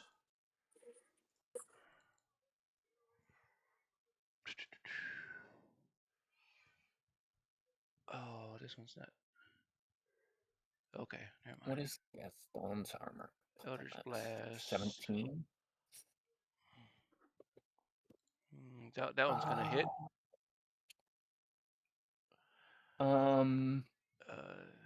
3 bolts each. Are you level 11? No, I so don't think you're level 11.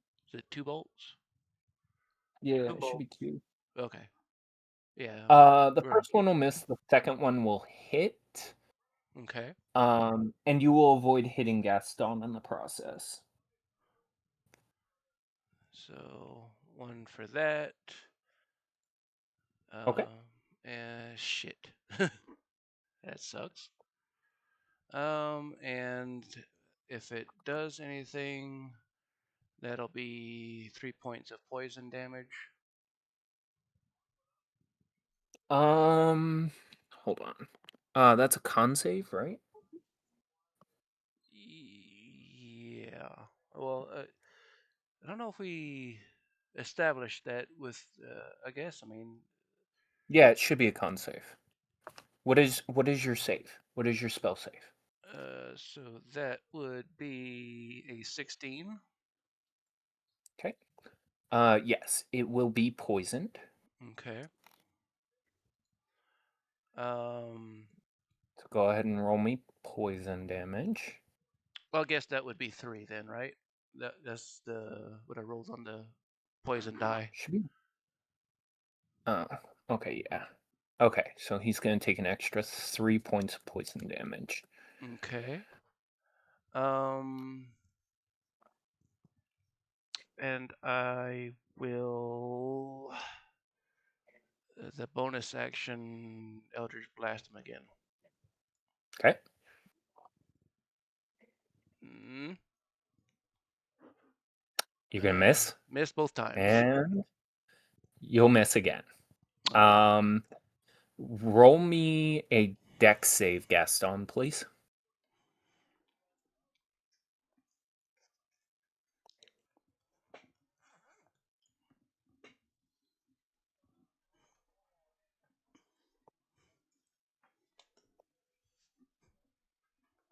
Gaston?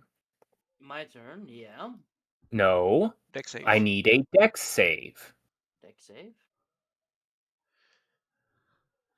to see if you get clocked by the Eldritch Blast instead.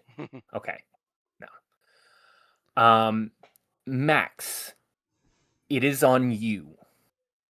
I'm going to send you a message so that you can best associate and figure out what you want to do.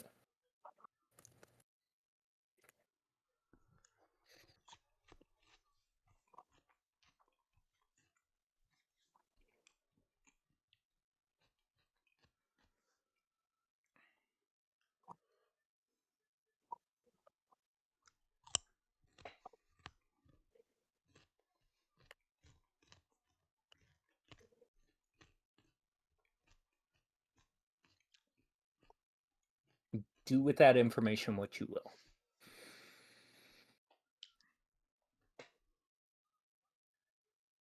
Do I recognize them? Yes. That's how you know. Okay.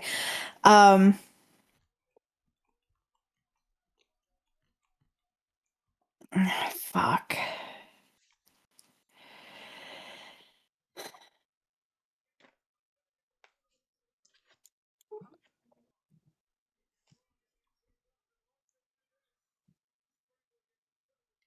I'm gonna go over to not look at the werewolf and in telepathy just start yelling at him. Not or the werewolf? The werewolf. Well, I don't know. I just said the wolf. Yeah, but you said you're going to walk up to Not. So Look I'm making at the sure. wolf. What are and you then saying?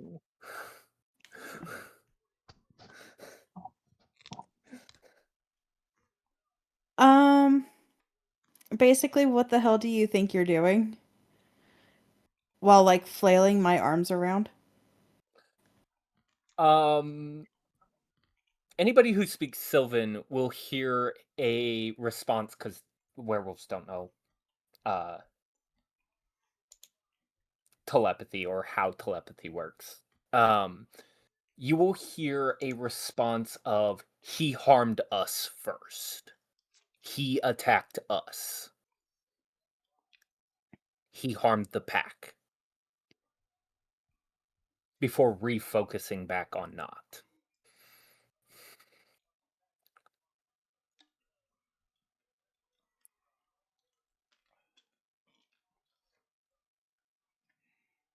I'm gonna tell him to tell the werewolf to stand down. And this will be out loud in Sylvan. Make me a persuasion check with advantage.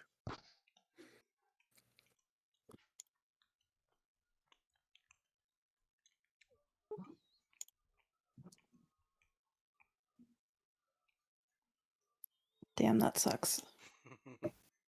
Actually, funnily enough, that's high enough. Really? Yeah. You rolled really low. You all see this werewolf. It's still like clawing at trying to get to Not, but you can see like it kind of start to withdraw on itself. And it's kind of at this point where you guys see several others begin to appear at the edges. You guys are very much surrounded. And most every werewolf around you is dead focused on Not. And as he kind of withdraws, you kind of see him half bow at Max. You guys have the opportunity to end combat here if you would like. Yes, please. I'm not taking your vote. You're the one person they all want to kill right now. Your Not- vote Nothing That's Crackjack them. could do would make the situation any better. They know you're there. Oh, I know. You see them occasionally glance up at you. Good.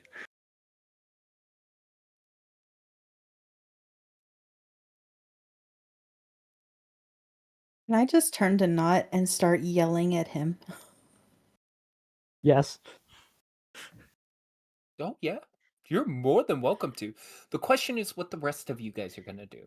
Because she begins berating Not. Hopefully in common, because that would be way funnier. It's going to be through telepathy, but my arms are going to be flailing. Oh, even better. A silent screaming match. Perfect. I need a con save from Not in response to that.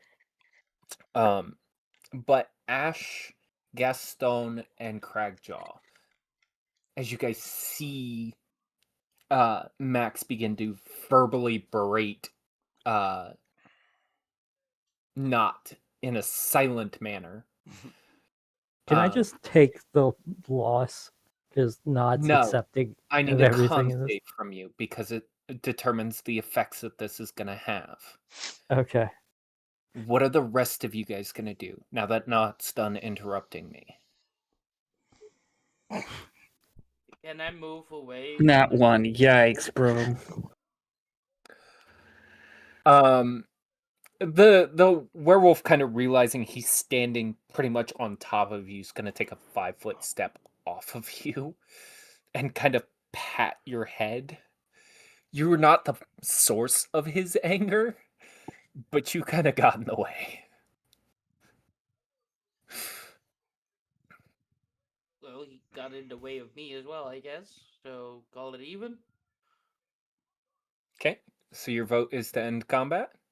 Got Oh it? yeah. Ash? I stand down once I see that they're her friends. Okay. I'm going to end combat.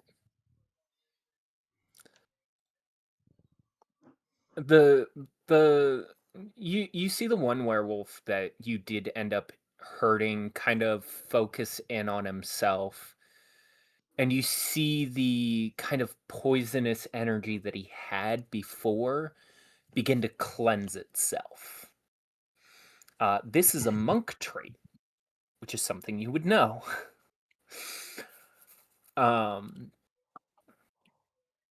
Craigjaw, you do see the combat begin to die down if you would like to come back down.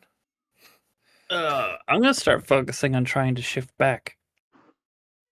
Okay. Give Processing me a my wisdom feelings saving and- throw. Oh, what saving throw?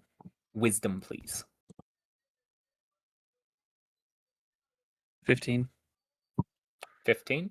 That is high enough. Barely.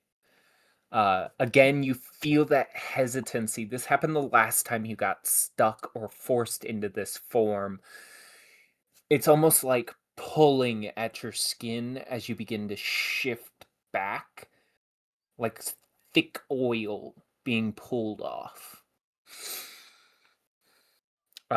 You do retake your form, but you know this is only going to get harder each time.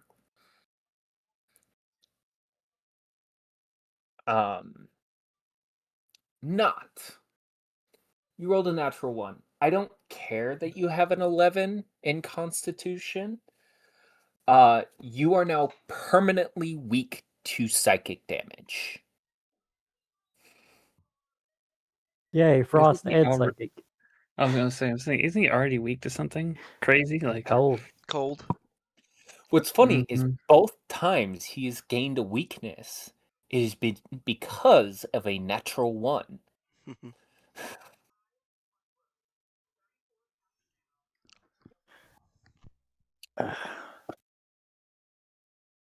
Okay. So you guys have kind of this opportunity, minus the now pounding headache that Not has.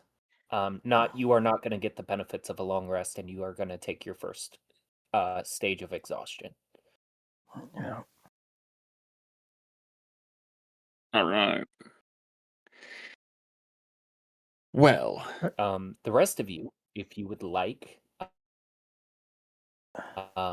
it is about an hour before dawn, Cragjaw. yeah, I know. So it is up to you. I was gonna say something about that. I was like, well, now that we're all awake and we're done shooting at each other, Dart's glances over at Not and When Gaston. nobody communicates what's going on, first instinct takes over. I communicated. Yeah, you said there was something in the forest. You didn't know Yeah. what. Yeah, because it didn't look So, like someone I fire. recognized. Yeah, because it looked like someone who didn't recognize me. I knew he was out there, but I couldn't tell if it was him. That's not my fault. I was just checking. Regardless, I was checking out the animals, and then you grabbed me around and didn't let me go, so I escaped, and then the bears or whatever the things was. So yeah, I fired when I saw something. You guys woke up.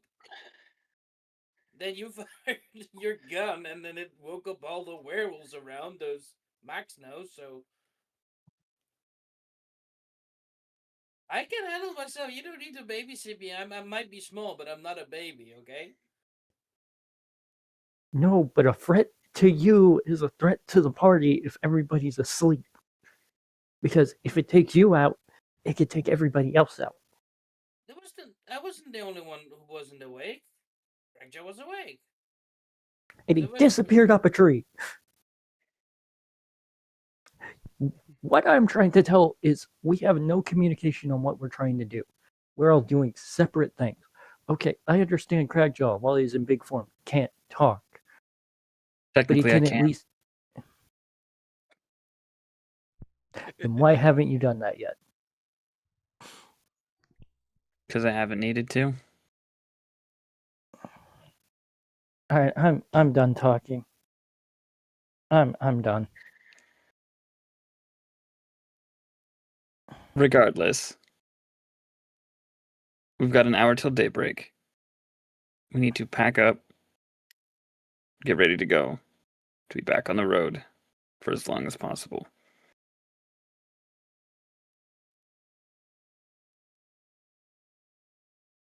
okay. I'll start packing my things.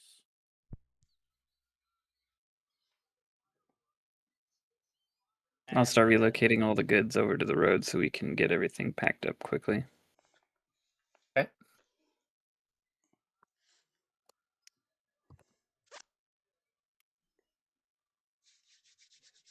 as soon as Gaston is done, he will go sit on a crate, opens his book, and start writing again. Okay. Has it been 8 hours? It has only been about 6. But You we don't have. get the benefits of a long rest. No, I'm asking gotta- that because the cart only recharges in 8 hours. No, it recharges at dawn. And it Oh, only you told lasts us. for 8 hours. Oh, And it only I wrote that lasts wrong. for 8 hours. Okay, We'd be starting at me like wrong. 6 in the morning, going to like 2 in the 2 afternoon. o'clock in the Yeah. afternoon.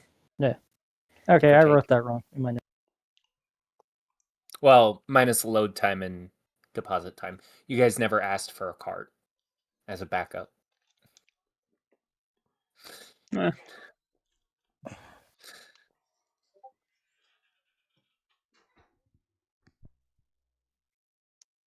To be fair, I All think right. if there were one available, they would have offered one.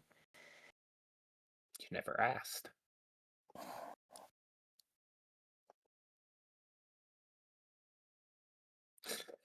Anyways, as you guys begin to shift your way to the road and begin to orient yourself, you do notice that the werewolves kind of just meld into the darkness beyond. Craigjaw, you would get the sense that they're still there, just from the way the state of the forest is. Even if you can't see them. Dawn breaks, and the mist kind of pulls back a little bit, but not all the way. It's as if something is still lurking on the edges. And we will bring you all back to this map. You have dawn breaks. You get the wagon loaded up. I need everybody who's going to help load up the wagon. I need strength checks from you guys. 25. Well, not from me.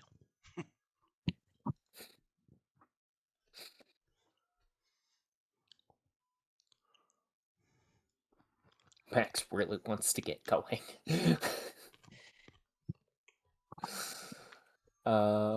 Is that all that's gonna help load the? Oh, okay. Gaston, are you gonna help load? Yeah, I'll see what I can do to help. Yeah. I could, if they need to roll anything, maybe I can inspire. Ow, you bitch. Well, I Sorry. need a strength check from you, and if you want to give somebody inspiration, then that's fine. Who do you want to give inspiration to? I'll give it to Not.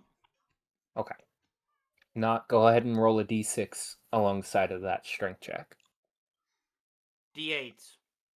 D8? Okay.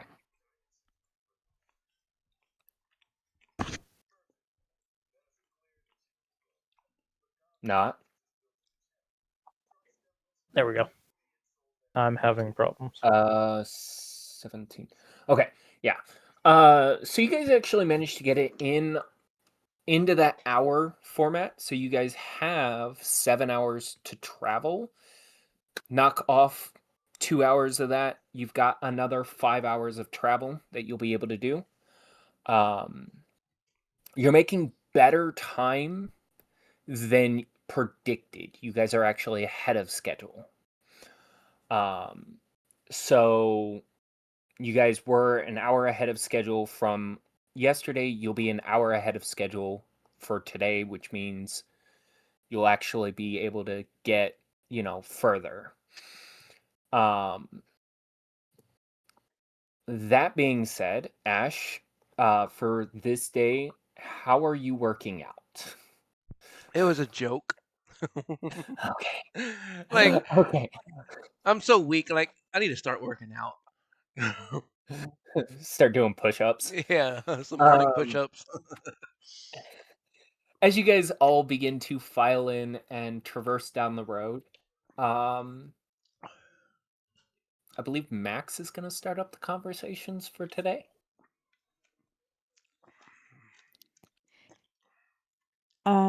She's gonna look to everyone in the cart and say out loud, in common,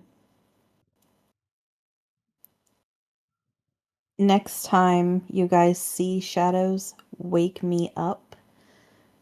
I didn't expect to tell you this, but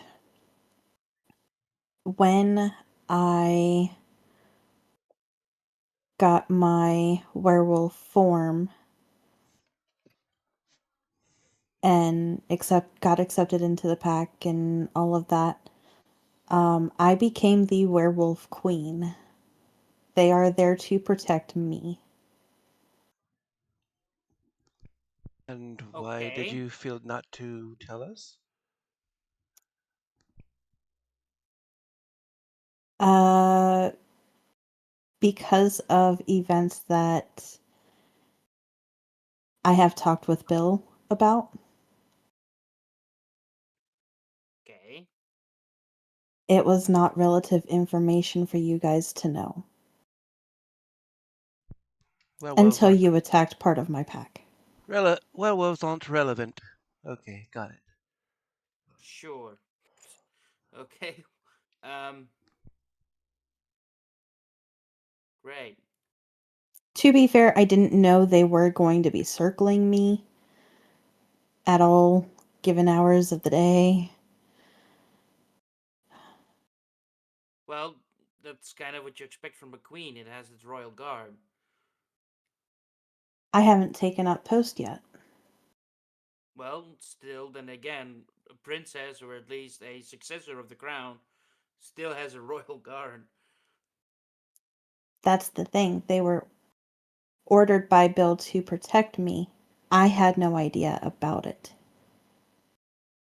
Okay. until you, they showed themselves. Is there I think it was maybe said the first time um as to a slight different appearance to these than the bad werewolves, maybe the eye color. Does anybody remember? Because I have told you. Yeah, that's why I remember us talking about it.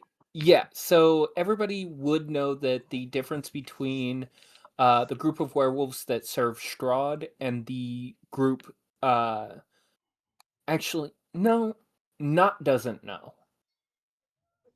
Not's the only one who doesn't know. Um he only knows that there's two separate clans and that there's evil ones. The rest of you would know that that the werewolves that serve Strahd all have red eyes, blood red eyes. The werewolves themselves, like the big werewolves, um, typically are white with red eyes. Um, and then there's a second, like, bigger set that are higher up on the food chain that can actually turn into werewolves that are similar to uh, Bill and Max's werewolf forms. The only difference is they're bleach white with red eyes. Okay. So all of the bad ones are white with red eyes. Yes, but the normal werewolves are just red-eyed.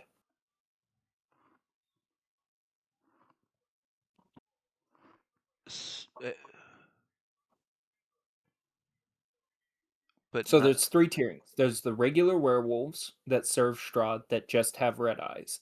There's the next tier up that are white with red eyes, and they only take the form of dire wolves. You've fought those. right. They attacked you at the burgomaster's house in Barovia, in the town of Barovia. Hmm. And then there are the werewolves that are the actual werewolves that have red eyes and are completely white.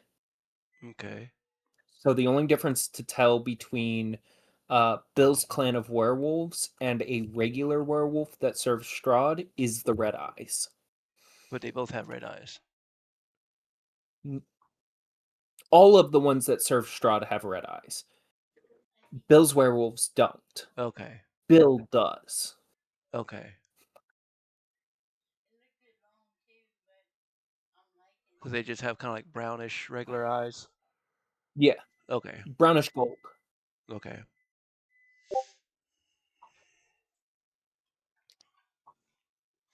Because that's what was. I knew we had talked about it, but it was confusing because I thought the red meant bad, but I also knew Bill's eyes were bad that I thought I remembered, so I was getting confused. Yes. Bill has red eyes, yes. I had forgotten the the with the eye colors. The specifics, yeah. Yeah. Okay.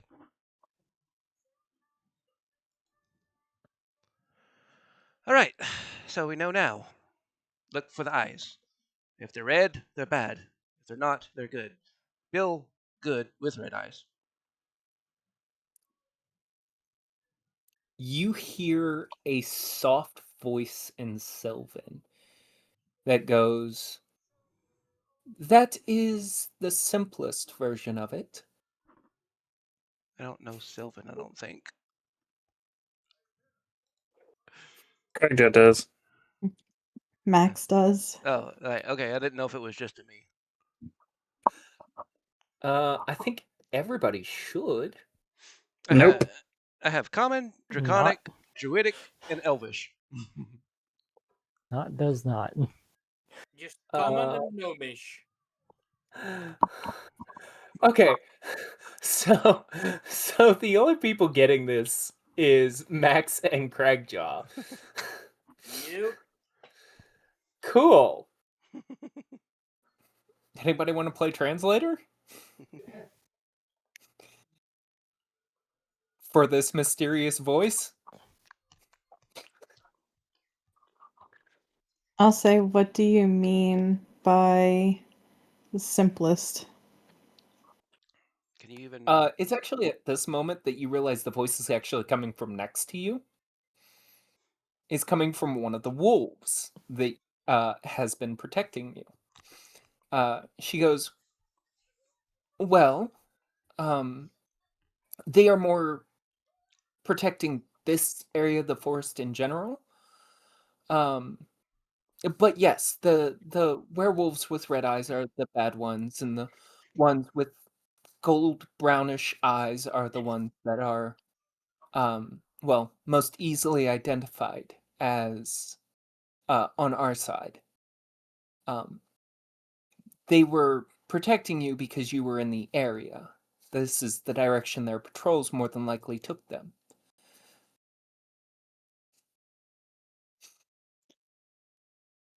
I will translate all of that.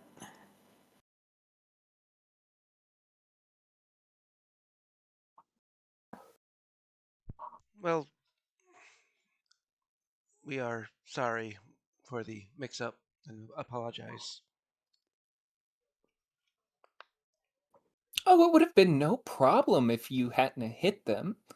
And once they had incapacitated the cat, and you see it kind of stretch a little bit, claws digging into the matted carpet before getting up and sitting. By the way, sitting, this dire wolf is almost as big as not. to be aware. She goes, once he would have been incapacitated, they would have just disappeared back into the forest. We don't do anything more than draw the same amount of blood as is given. You guys are allies until you set yourselves against the pack.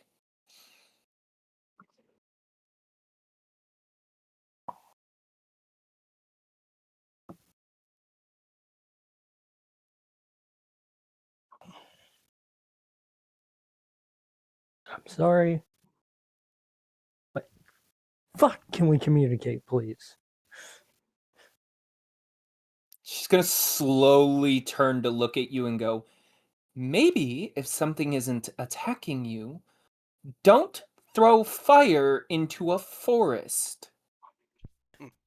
Fair.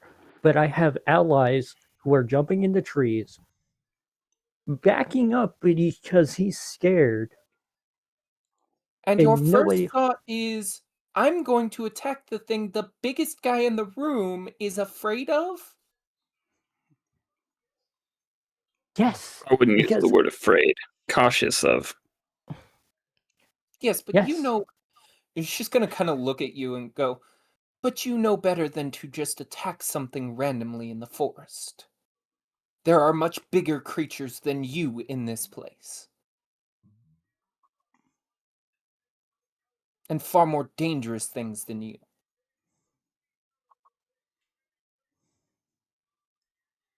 Well, I'm new, and I still don't understand what's going on. And I don't Because care to nobody. explain it to little kitten like yourself. Well, somebody has to, because if not, we're going to keep having these problems. Because nobody seems to want to talk to any of us. We're all doing our If own you separate things. listen, you would have that information. We've told you before that there are good werewolves and bad werewolves, and that there are great dangers in the forest, and you don't just go attacking whatever's in the forest. You also, and she whips her head around to Gaston, don't explore the forest alone. That is the same problem your Genasi friend had before he was eaten. I didn't go too far. I was never telling to go too far. Just enough distance that I could blink my way out of things. Not everything will give you that opportunity. I know, Cau- but I could. But just trying to secure my friends. Then secure it at camp next time. Hold She on, kind of hold on. ruffles her fur a little. You said they had a Genasi friend that was eaten? She kind of slowly turns to you and goes, "Do you think I care about your questions? Ask them if you No. want more information on that. I don't care." I'm going to look at Gaston. Anyways, I plan on going back to sleep, but before I do, I figure I might as well introduce myself and my brother. We have titles, but not really names. He was born during a solar eclipse. You could easily telepathy this to somebody else so that they could do so, if you would like. Then So- I will do that to not. Okay. So not, you're gonna get this information. My brother, and she kind of points her nose at the other dire wolf that is laying next to Max. She goes, "My brother, his title is Skull, because he was born under the solar eclipse. Mine is Hati. These are just titles. We have no real names. That gift," and she kind of looks back at Max, "is given to the person we are protecting. And we will protect her above the others, the rest of you. Now, I am going to take a nap, because that is more than enough excitement for my day. Continue." And she just kind of sticks her nose up in the air and goes and curls up with Max. You had a Genasi friend that was eaten? No, it's not what she said.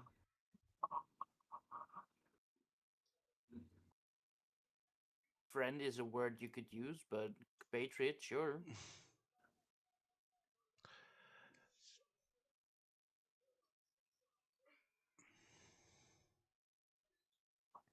Well, we had companions die before, yeah, or so what?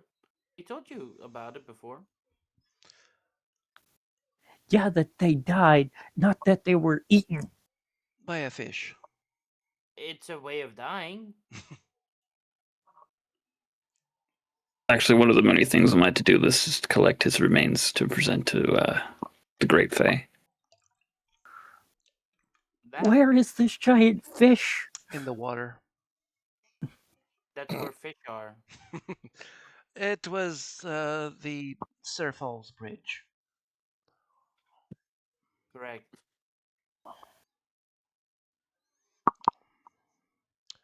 Unknown as to where in all waters that water underneath the bridge goes and comes from, I do not know. So it could be anywhere.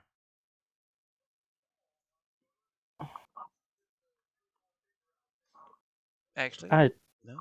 Go ahead. I'm done with this conversation. I need a break. There's a problem within this party that we need to fix, and I'm not trying to right now. At this moment, you hear clack, clack, clack, clack, clack, clack, clack, clack, clack, clack, as you hear wheels against flagstones. It's a good assumption that you are currently crossing a bridge.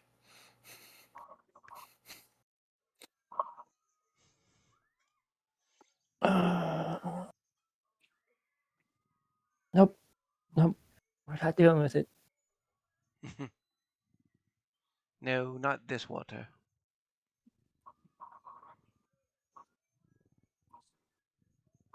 Different bridge. One bridge too far. Yes, the one way before Valaki.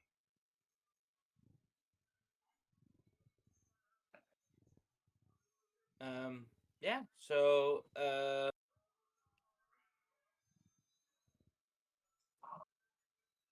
anything you'd like to talk about, Ash? No, not really. No. Um, so, how far away do we have to do another camp at night, or are we gonna make it to Kresk?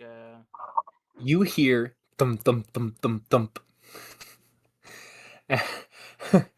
As the carriage driver goes, I know it's kind of a little early in the day, but you're running out of time. All right. Well, that says it, I guess, Ash. So, look at everybody. Let's go set up camp once again. It is 2 o'clock in the afternoon. We still have like 6 hours of daybreak before it goes even into the dark, so Yep. But this is where our carriage has to carriage stop. ride ends. So the only thing I could think to do is try to muscle through, unload the crates and stuff into the bag like I was talking about. Do Carrie, we what need else? Do we need a beast of burden? A beast of burden? Yeah. I mean,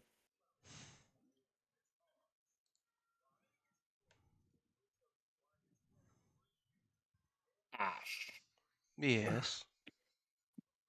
You would know how stuff is packed when transporting it long distance. You know that breaking open the crates would reduce the amount of time that the food will stay good by a large amount. Right. Yeah, we're not opening the. He just mentioned putting everything in the bag of holding. Oh, well, the bag No, of no. holding's not refrigerated. No, we shouldn't do that. We should. we need a bag of colding. That's what we need.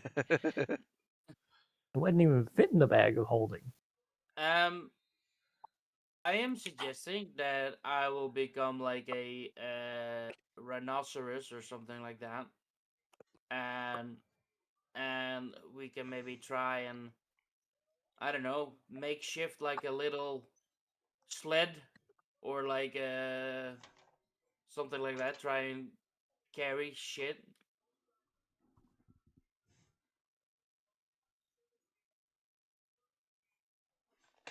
I can help with that. Big elephant or something. Are you implying we try and just carry it on foot? Well, that was Greg's suggestion, right? Pretty much.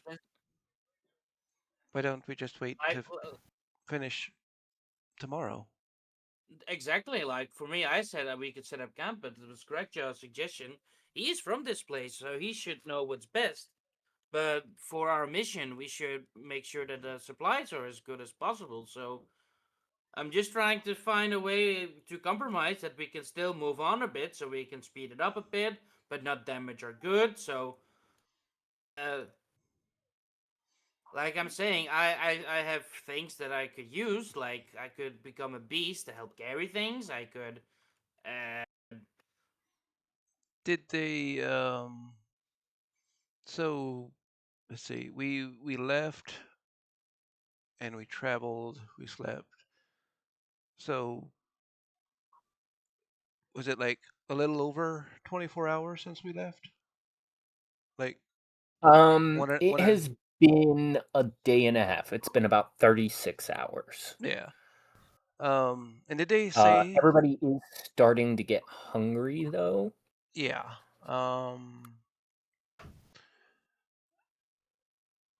Yeah. No. I, I think we should stop. I think we need to try and hunt a little bit. Um, so I think we should stop. Yeah, that's good. And we're close to the bridge and river, right? You are right on the other side of the bridge. It seemed like he sped up quite a bit just to get over the bridge because he didn't want to be on the bridge during the night. Right, right. Yeah. Is the riverbank easily accessible? Or is it like a it's not like a high ridge that we're on from the It's river. about a 10-foot drop down to the river. Okay. I'm pretty sure we could. It's not super bad, but it's definitely going to Um, be rough if Are you're we trying gonna yeah. to go get fish? up and down. Was that? You wanna go catch? You wanna go catch some fish?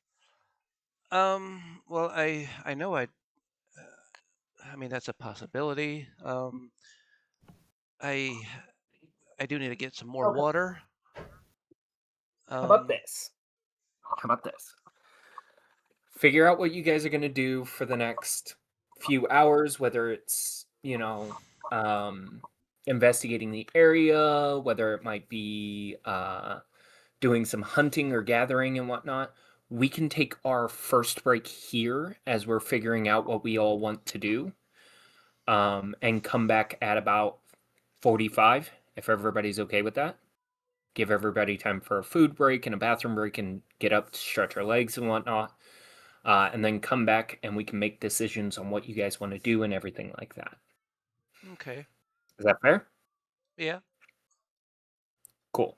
Then I will see you guys at 45. That gives you about 12-ish minutes. It may end up being 50, so just to give us a good 15, 20-minute break.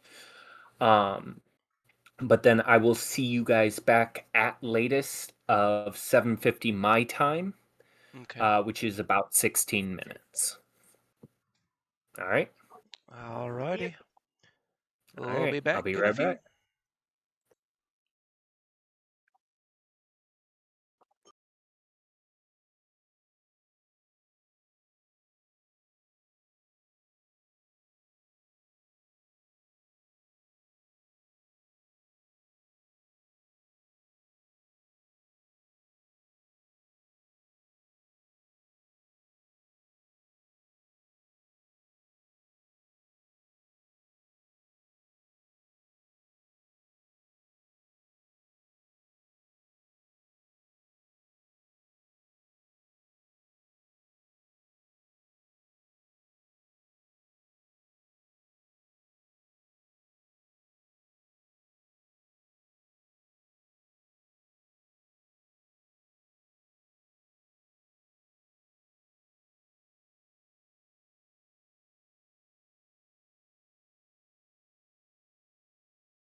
start polishing off the rest of this episode.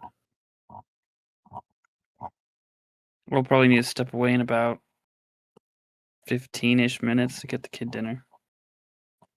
Okay. That's fine. I think the next 15 minutes or so are going to be mostly role playing around the camp and whatnot. So you're ready for the most part. Are you ready to go? Yep. Gaston, are you ready to start up again? Yeah. Okay. Ash, are you ready to start up again? Yep. And Max, are you as well?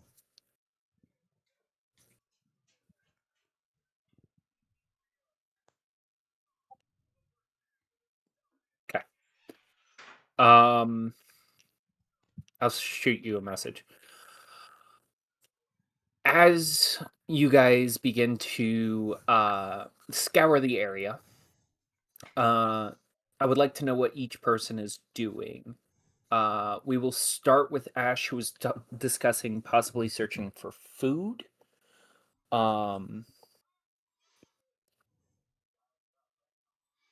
Yeah, I mean, like I said, I need to refill my water. It's a good idea to maybe try and do some fishing. But Okay. I do for sure want to try and hunt.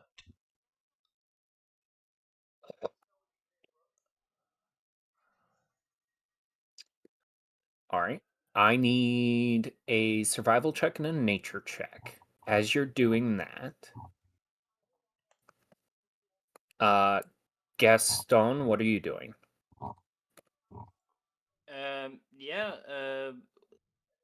I'm not that Nice. strong to. I could use help, maybe catch some stuff too, some food or some other supplies we need. If I can scavenge around. Okay. I need a survival check and a nature check from you then. Not. What are you doing? Not's just gonna sit in the camp because his headache hasn't gone away.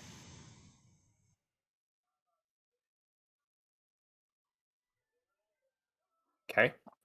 So you're going to take the opportunity to rest. Craigjaw, what are you doing? Well, Craig's going to take a nap. He hasn't slept yet, so he's going to pound a ration and pass out. Okay. It's daytime. Nobody should be dying without me. Yeah. So I would say you get your rest. You begin to feel your headache begin to fade. You get the sense that continued abuse of the mind is gonna cause bigger problems. So maybe don't do stupid shit. However, while you are doing that, Ash, you do end up finding some game close to the road. It's mostly small animals, very small, very fast animals. You manage to bag a couple of hares, but that's it. As for fishing, um,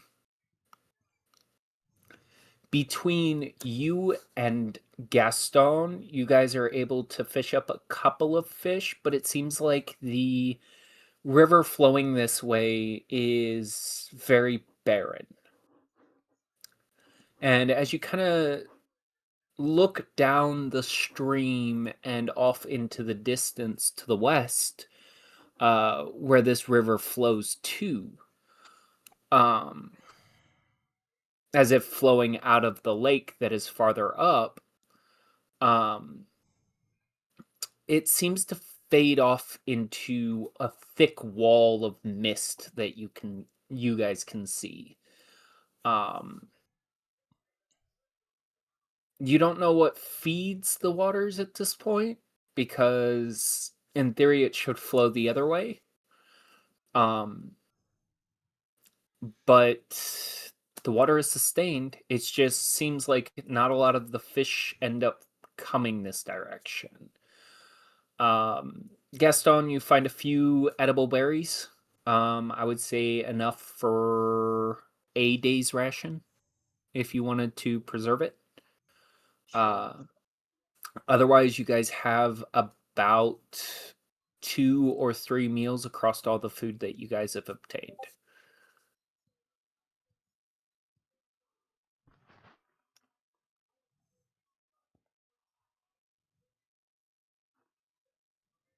So I will go back at the camp, and at the time I come back, is not okay. Is he?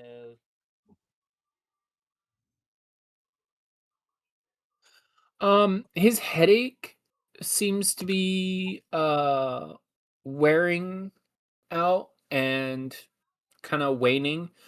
Both him and Cragjaw seem pretty tired. They did stay up most of the day and most of the night. Especially with not getting a restful sleep. In that process, he seems like if you give him a couple hours, he'd be able to lay down to get a pretty good night's sleep. Just given how tired he is. Yeah. Um, okay. Yeah, that will be it for now. I guess I will just share some of the rations and some of the food that I've collected.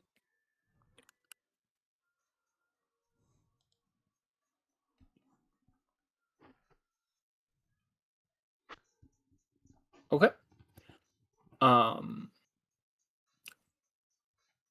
you guys end up spending the remainder of the day kind of making do with what you've got, fishing, hunting, doing your best to kind of preserve what you had. You guys refilled your water skins, um, obtained some berries, and you guys got about, I would say, a day apiece for rations. Um, to replenish your stock, just kind of spending the day scrounging as best you can. Um, outside of what you had for a meal.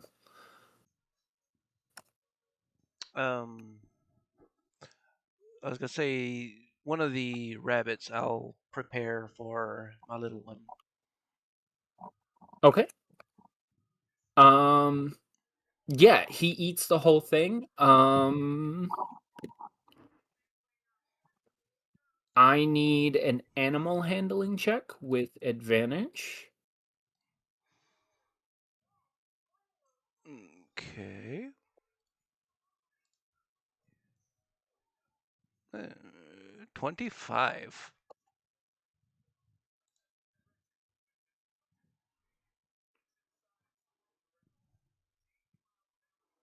Okay. Um yeah. With that kind of success, um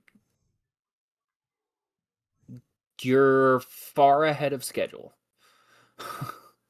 for taming. So good on you. Is he so he said he eats the whole rabbit. Does he seem satisfied or does he seem still hungry? Yeah. Uh the rabbit's the same size of what the steaks would be. Okay. So it's about the same amount of meat. Okay. Um, and definitely it is growing. Um, it's slow, but according to the book, they grow in spurts. I give it a little rub underneath his chin like you're starting to be a pain on my shoulder, you know that? He does not care. Said it lovingly, but yeah. Although he is kind of eyeing the snack that is currently asleep or working on being asleep. No, no, no. Rabbit, good. Cat, not good.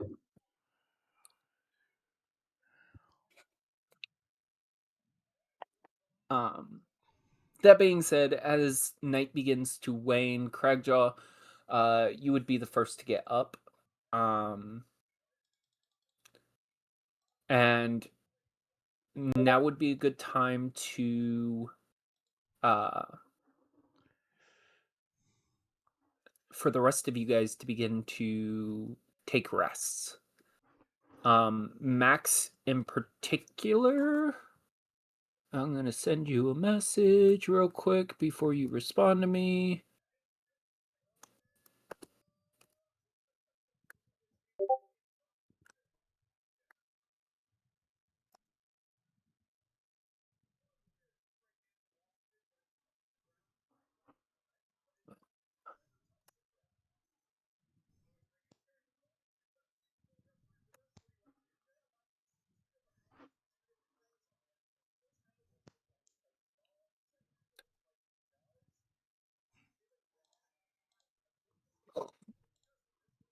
Sorry, I'm trying to type one-handed.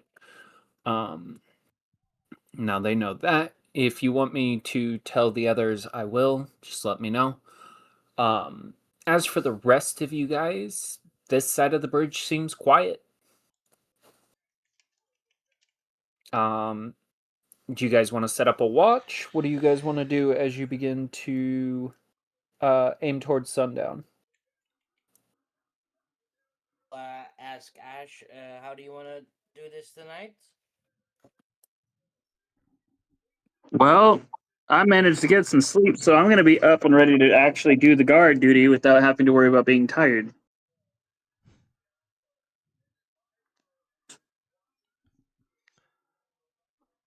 I didn't know your name was Ash. Oh, sorry. He certainly doesn't look like an Ash. No. Um, So Craig Job will stay awake, I guess. my usual. I'll kind of like stay up for like the first half and then take a nap for the second half.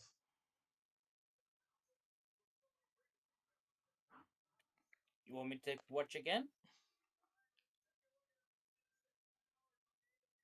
For the second part? Sure. I guess you can take a nap first, and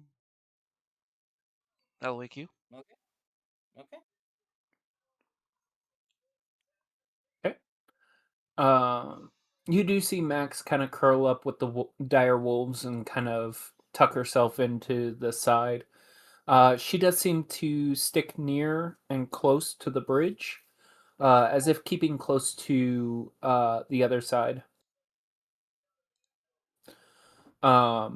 As she can get, just for one reason or another. You're not quite certain. Ash, I am gonna send you a message. Okay. And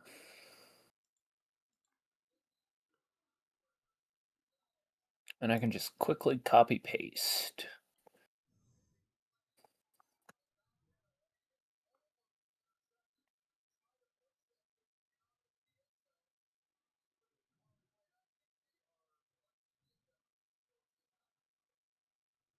That is from Max. As you guys begin to kind of lay down, she seems to be interested in keeping it to you so that you are aware. Okay. Before she lays down for her sleep. Not you are going to require a full night's sleep regardless of what you want. And even that might not be enough. I will need a con save from you either way. Cragjaw, you're staying up for first watch, and who's staying up with you? I'm gonna be staying up with him for the first half. Okay. I need perception checks from the two of you.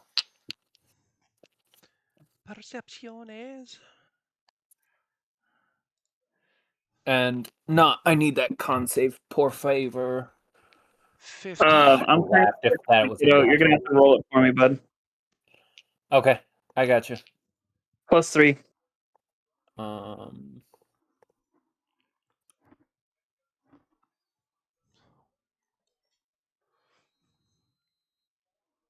Um, the map itself seems quiet. The forest seems like it's not really disturbed. Not. Can I get my Constitution saving throw, please?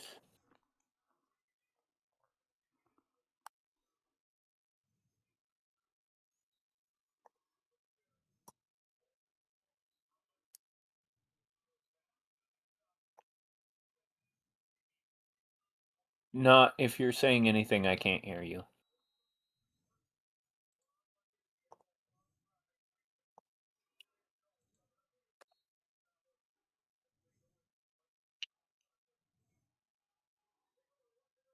All right. He Well, I did wait say he on was him. stepping away in the messages. Oh, did he? Fuck. Okay. Well, I'll get back around to him. Let me.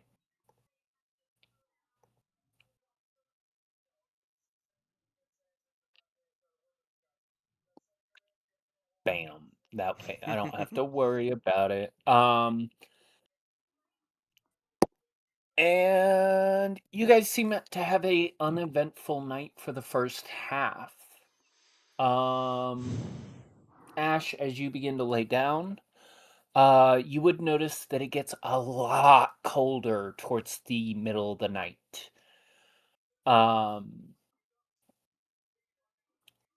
And as you begin to lay down, and Gaston picks up the second watch, Gaston, I need a perception check from you. Yep.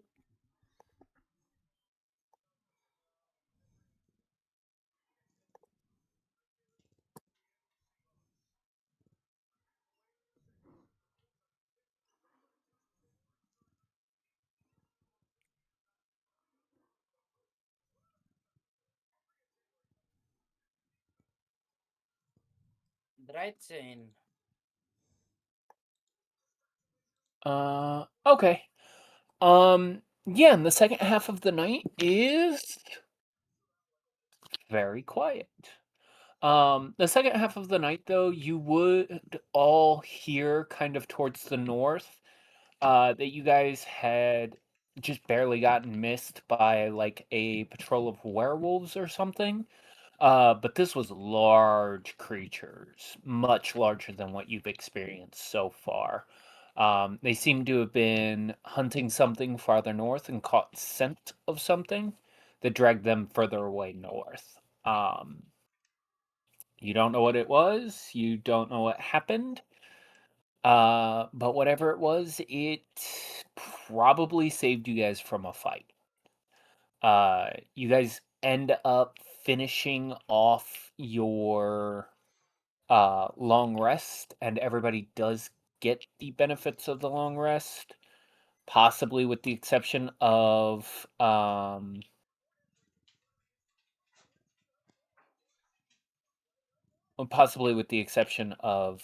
not, but that'll have to wait until he gets back.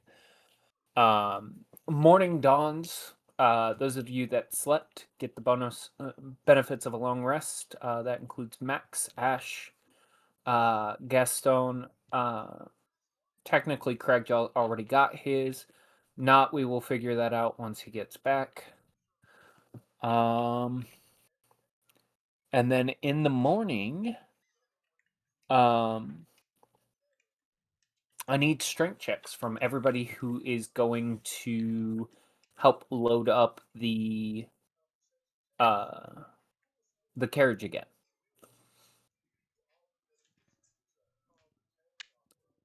That's a +7 from me, bud. Thank you.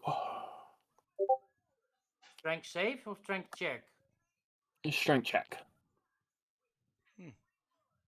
10. I gotta do my morning push-ups. I mean, and then I think not modifier is four, so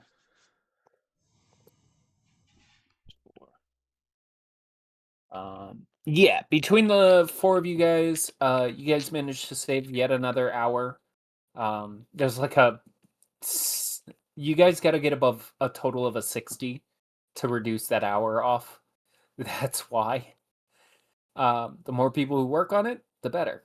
And so you guys are able to get it loaded up and moving once again an hour early. You guys have cut off almost a full day of travel out of this trip. So it ends up taking you guys only about 2 hours to get to Kresk. As you guys get towards Kresk, you would notice that the road splits further west and up towards the north. Up towards the north is where Kresk is, and overlooking Kresk is this large abbey. An isolated, almost fortress-like building that seems to overlook the large cliff that overlooks the town. Off to the west, you see a great wall of fog as the world seems to end in this dense mist. For those of you who have been in the mist before, that mist is the same as what caused you guys to enter this place. You do have 2 hours before you get to Kresk, so if there's any last minute role playing you guys would like to do, that is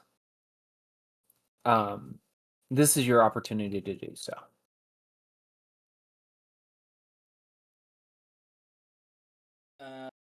Gaston would look out the window towards the direction he's been guided to. It's somewhere north. Yeah. So we're still going into the right direction? Yeah. Good. You guys have been headed the right direction the whole fucking time. And you said we can see the town or city from here. Yeah, you could see the abbey from the bridge, but as you get closer, you have a better view of it, and you begin to see the town peeking up the side of the cliff, as it is just at the base of the cliff Okay. that the abbey sits on.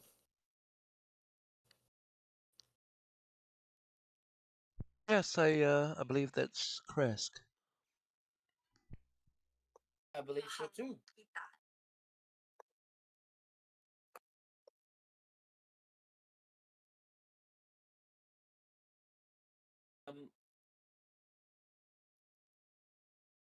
We know where we need to drop this off, right?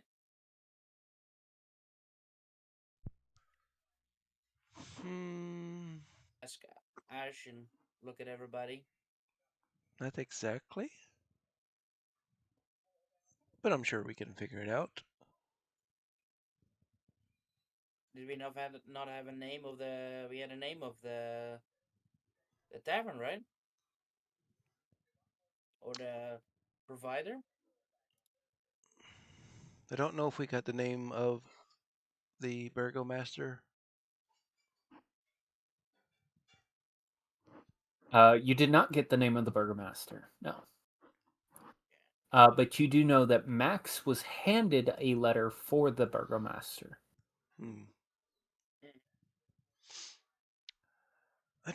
I don't think we got his name or her name, but I believe Max might have some documentation for him or her.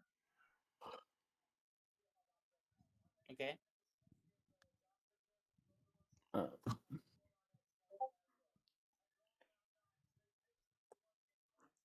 You're fine, Brodus. Yep, I just got back.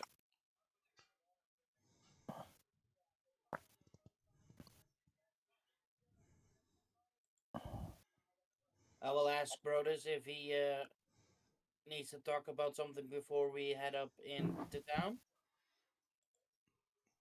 Did he do his con save? He just did. You will get the benefits of a long rest.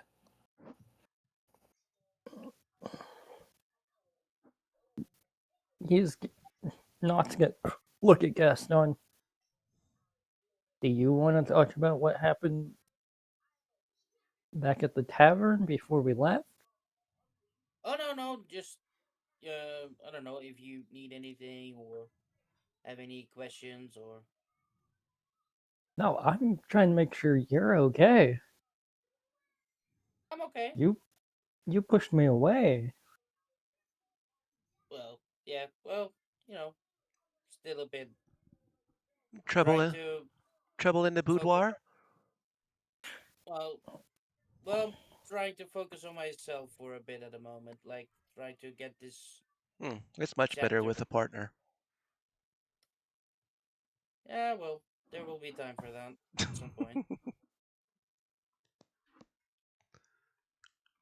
But I first wanna figure out a bit more about what happened to my family. Apparently, it has something to do with this, so we're heading towards it now. All Pumpernickel, right, right? Yeah, Pumpernickel. Yes, your family? the pumpernickel Peter itself. Pumpernickel. Well, yeah, I'm still kind of it has. confused about the whole Pumpernickel family thing. Wait, hold on. The phrasing for the cart is Pumpernickel, and then Peter Pumpernickel. Right, yes. Two Yeah, pumpernickels. just if I had a nickel for every time Pumpernickel had come up, I'd have 2 nickels. Which isn't a lot, but it's weird that it's happened twice. Happened Yeah, more than twice, by the way. Huh. So, Who but said that? Pumpernickel isn't actually your family, it's somebody who knew your family. yeah. All right. And, Do you even know what my last name is? um, Wheatley, I believe. No, It's pumpernickel. Okay. No! no.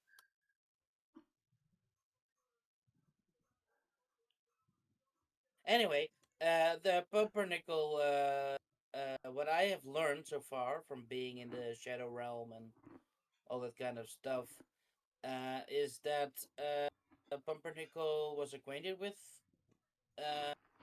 my family at some point, and he had at least something to do with how my family got into the Shadowfell.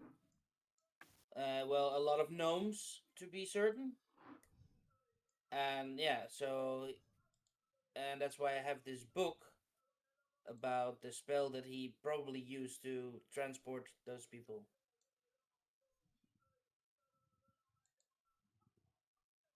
And probably will have to do with the astral dragon, maybe, I don't know. Um, and that's why Ivan I have to find, or the Ah, brother of Ivan, I believe. Let me check my notes. and this Ivan was supposed to be here in Kresk? Yeah, I believe Peter gave me the ring that I'm wearing now, which is like a spider-like ring, and it's been guiding me directly to a person or something. I'm not even sure if it's true or not, but it's guiding me somewhere. And uh, what I figured out is that my great grandfather or grandfather, great somewhere like that, that he was also one of those had to do with anything. So, well, that's everything. And I believe Ash knows a bit more about it as well already. So, all with all the things that we discovered in the mansion, in the time mansion. That was such a long time ago. Yeah. Almost 2 months. Well, 2 months in game.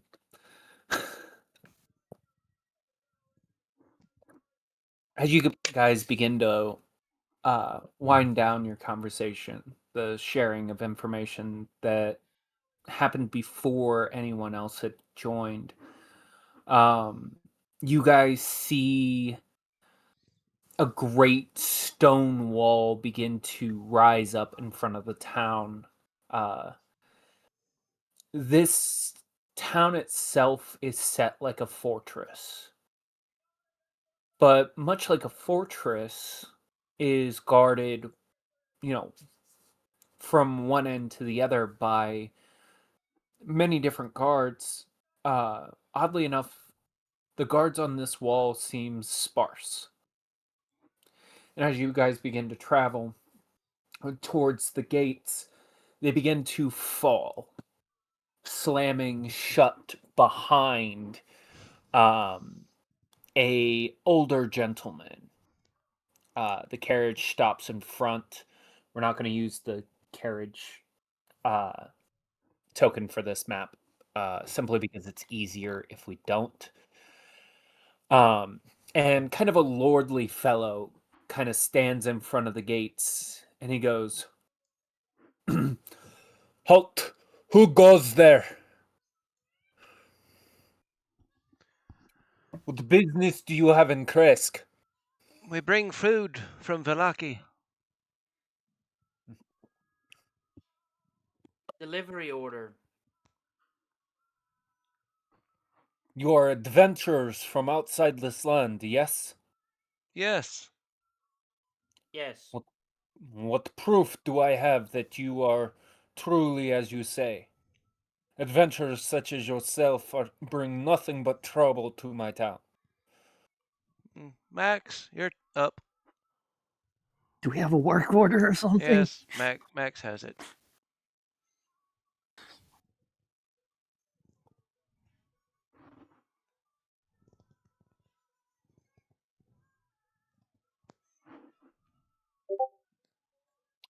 I am waiting for Max's message to come. She would through. give the letter over. Okay.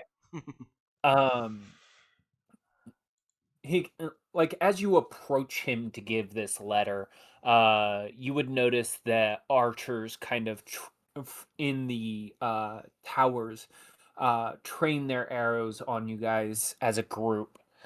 And he takes the letter, kind of eyeing all of you with suspicion. And he breaks the seal, reads over it. He goes, "Well, if the Martakovs are vouching for you, then I guess you are welcome in my town. But listen to me and listen to me well. I am neither an ally of yours nor Strahd, and if you bring trouble to my town, you will make enemies of me and every person here. Do not break our rules. Do not harm our people. Am I understood?" Understood. Yep. Aye.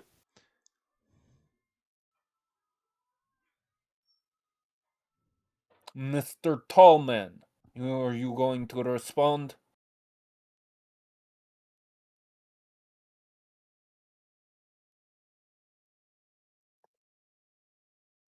I'll take his silence as acceptance alongside your shady Browse muted. your shady elf creature. You're welcome in my town. My name is Dmitri. There's enough problems here to last us a lifetime. Do not add to them. The delivery can be made up at the Abbey. This letter says you need to meet with the abbot. So before anything else, before you wander my town and disturb my people, you must visit the Abbey and go say your respects to the abbot. And be gone with you. And do not cause trouble in my house.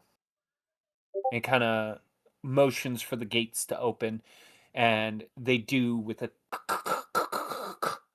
as they're drawn upward, and he walks in, and the very first house you come to is his home as he steps in. You are seemingly welcome, but with caveats. You have free reign. He does, right before he kind of leaves into his house, he goes, "The abbey is up the hill, up the cliff. It is best if you continue that way to the abbey. Do not take any detours." Thank you. And you, I presume, are the burgomaster here? Do you know of anyone else who would be able to give you permission to enter a town? Guards? Do I look like a guard? No, that's why I presume you're the Okay. burgomaster. He seems short with you, but not because he's upset with you. He seems distracted. As if there's more than just this to go that is going on in his mind.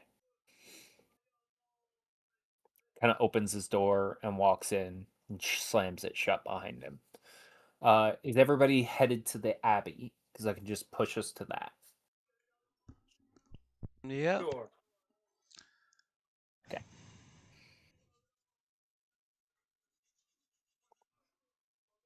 And I will come here. That is not what I said. I said that. Thank you. Hold on. Let me. How do I have like one random person that's not here?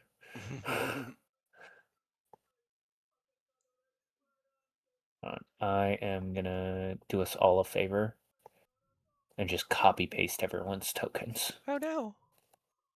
I know, right?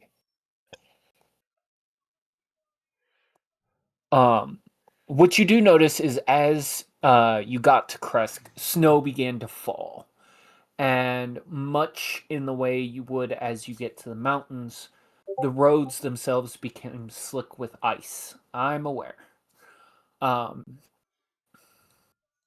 And as you guys begin to climb up towards the abbey itself, the carriage slips occasionally, the ice becoming far too much for stop moving.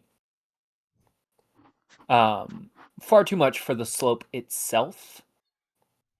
And so at a certain point, the carriage driver gets out and begins to pull, which is the first time you've seen him actually get off the carriage. And it does seem to have an added effect, as if this is somehow helping. You guys manage to get to the top, and as you do, you see kind of this dark, almost decrepit looking abbey. The walls are tall, but it's built like a fortress. Great stone doors guard the entrance, and two strange cloaked creatures stand at the gates alongside a very small dog. The two creatures there, as you step out, go, "Halt! Where do you come from? What do you want?" We come from Valaki. We have food.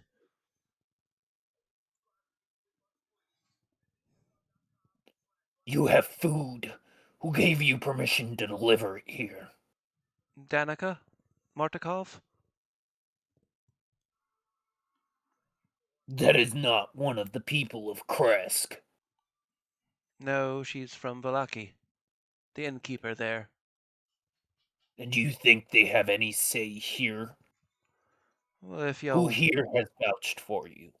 Mr. Dimitri. Very well. If that is truly the case, the abbot would like to see you then.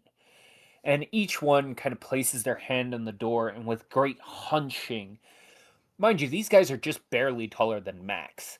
They kind of push and shove with one hand and swing the door open wide.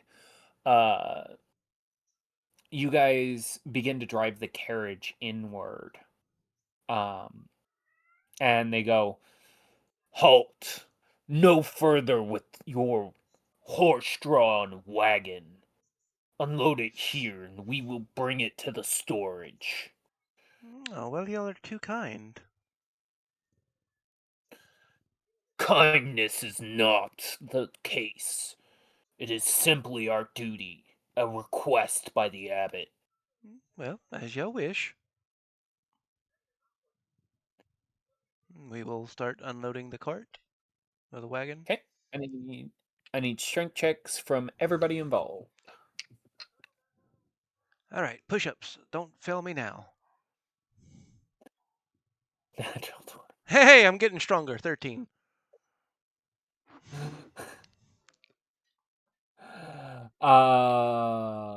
That's funny. Okay. Between the four of you, not you already did yours. There's no Yeah, need to why did it roll. roll again? I don't know. You guys do end up spending the better part of an hour, successfully pulling all the different supplies off the carriage, and then the carriage goes down into its smaller size. And as you do, the two guards out front kind of shut the door behind them, but all of you as a group are inside. Sorry. And they begin to haul it off towards this door right here. They are quick to shut the door behind them and lock it with every entrance and exit. But in one of their passings, they kind of look at you guys and go, "The abbot is through this door over here. He sits upon the dining table. You may speak with him." Thank you very much. You guys have free range of your characters. They said down here, correct? Yes. Okay.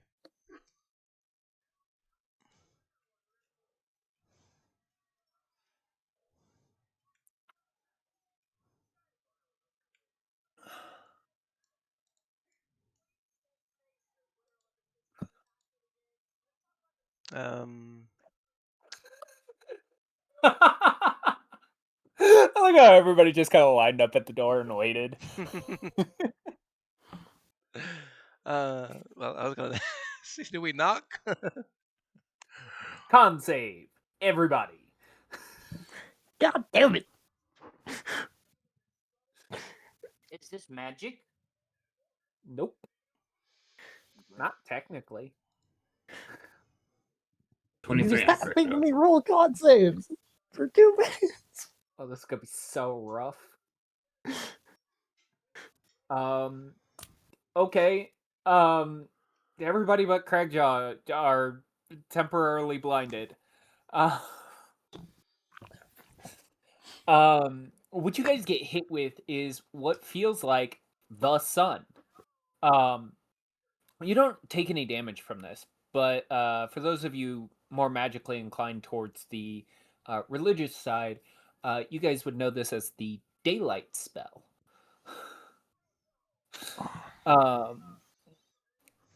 And it kind of begins as you guys kind of reel back from this light. Your eyesight begins to come back to you, and you see sitting at a long table is creatures of an almost half humanoid, half animalistic state. Some of these, one of these people actually has two heads. And part of their body is one part crustacean and one part bear.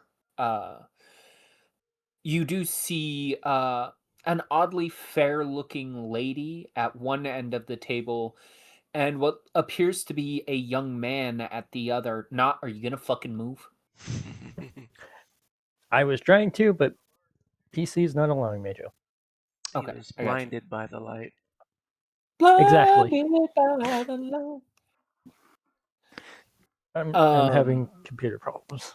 No, you're fine, and it's just catching up, so I'm gonna have to fix it here in a moment. I moved not. I really wish you hadn't, because now I can't affect him at all. Okay. Anyways, give me a moment. I'm gonna have to reset my Foundry for a moment. So, as you guys kind of brace yourselves and readjust to the light, you notice above the table are four brightly glowing lights. They're made from white light, seemingly of a almost divine nature. The person sitting at the head of the table is a young man garbed in pale blue, silvery hair flowing out of his what is portions of his robe, as well as what you can guess to be mongrel folk, as they're the kind of only animalistic looking humans that you've seen, and a strange looking suit of armor. And as you guys kind of step up towards the table, the abbot, the table kind of all turns their attention to you. And the young man at the head of the table goes, "Greetings. I am the abbot. How may I assist you?" We come from Valaki bearing a shipment of food. "Ah, yes, wonderful. We have needed food for quite a while. Not just us, but the people of Kresk. It is our duty to pass out and make sure that everybody is fed fairly."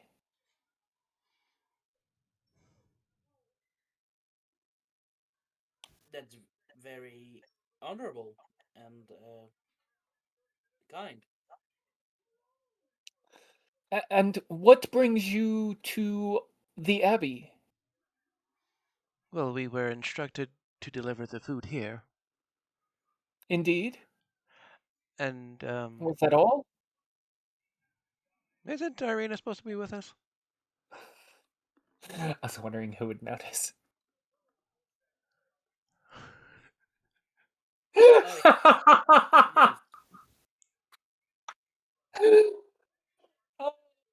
Oh, somebody, anybody, everybody, scream. No. Uh, could I get perception checks from everybody? If memory serves, wasn't Irina like super hesitant about going in the first place? And wasn't even sure if we managed to convince her or not. No, You she did. was at You first, but convinced then her. she agreed to come. You guys left with her. Yeah, she was in a carriage.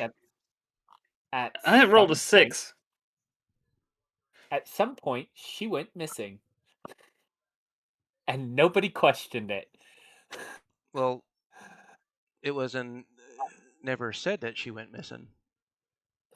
Because nobody asked. Well, we would have She turned into a noticed. paste, having been left in the wagon. We would have noticed if she wasn't there anymore. You didn't. We were all caught up in a Okay, different whatever. situation. You guys got all caught up in a bunch of different shit. No. What do you mean, no? I mean, she's with us unless something happens. And, like, our mission was to bring her so we would have seen her in the carriage and then not seen her if she wasn't. Roll me a history check.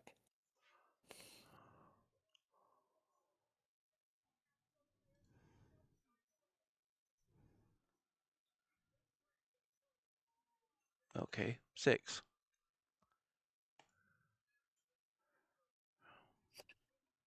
So, what you guys got with your perception checks is currently hanging around Craigjaw's neck is 2 dolls made from carved wood that appear the striking resemblance of both Ishmark and Irina. Ash, you do recall these appearing at some point. And it was right around the same time that Irina and Ishmark both disappeared.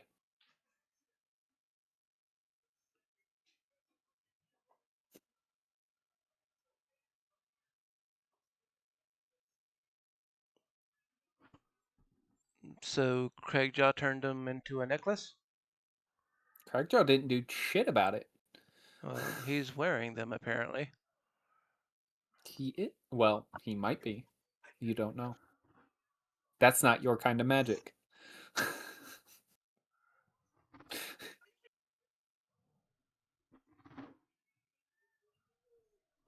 so confused. I had to step I'm away for a glad. moment. Huh? So I have no idea what the fuck we're talking about. Cool. The abbot kind of goes, "Oh, you brought my charges. I see." And he kind of just walks up to you, grabs the necklace off your neck, rips it off because you weren't paying attention. He does do his best to not like actually push into you, Ash. But then he seems to cast a small incantation. For those of you that know magic and D&D, there is an older form of polymorph that allows you to polymorph a human into an inanimate object. And for those of us who are players, this is what happened to them. At some point. None of you caught it, because none of your guys' perception checks were high enough at one point. At any point. But it happened. He goes, this is a interesting trick. They do this to hide people. An old trick, but a good one. It's not used very commonly because sometimes people can get stuck like this. And his hands kind of weave a small tapestry of magic in an older form. I need Arcana checks from Ash, Gaston, everybody except Not. How about that?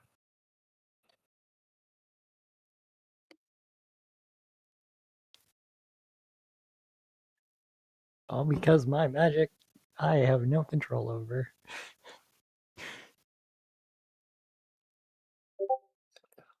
You know what? This makes sense. Ash?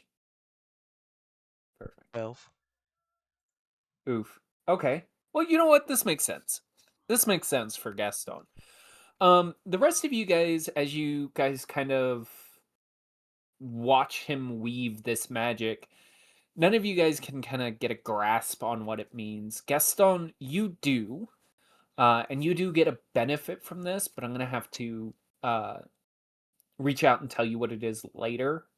Because it's a little hard to explain here in this moment, and we're starting to wind down for the day. And what you guys see is the two figures, one of Ishmark and one of Irina, begin to seemingly unfold from it. At which point, each one falls onto the floor, kind of breathlessly, as they were not expecting whatever happened to them. And now I gotta find the tokens.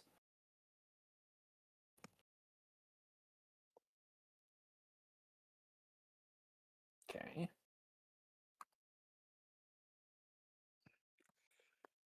I don't know where Ishmark is.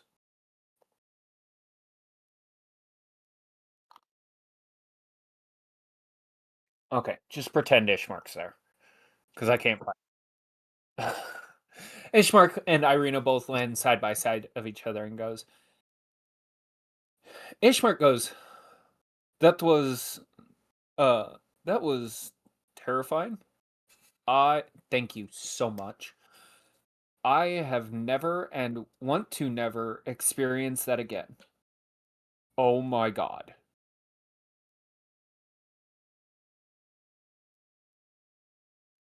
What happened? Well, we were hopping out of the uh carriage the last night while you guys were unpacking it, and one of the birds swooped by, and then we were stuck as wooden statues, and if you all would have died, that would have been terrifying to be stuck like that. That would have been terrible, yes. But then again, we made it. Did so these birds they did this to you? You didn't cast this yourself? What does it look like I cast magic? He kind of motions to himself and Irina, who are both garbed in like normal like leather armor with small like light weapons on their on their waists. They both appear to be something like fighters or, martial combat people, not mages. Well, it's never the.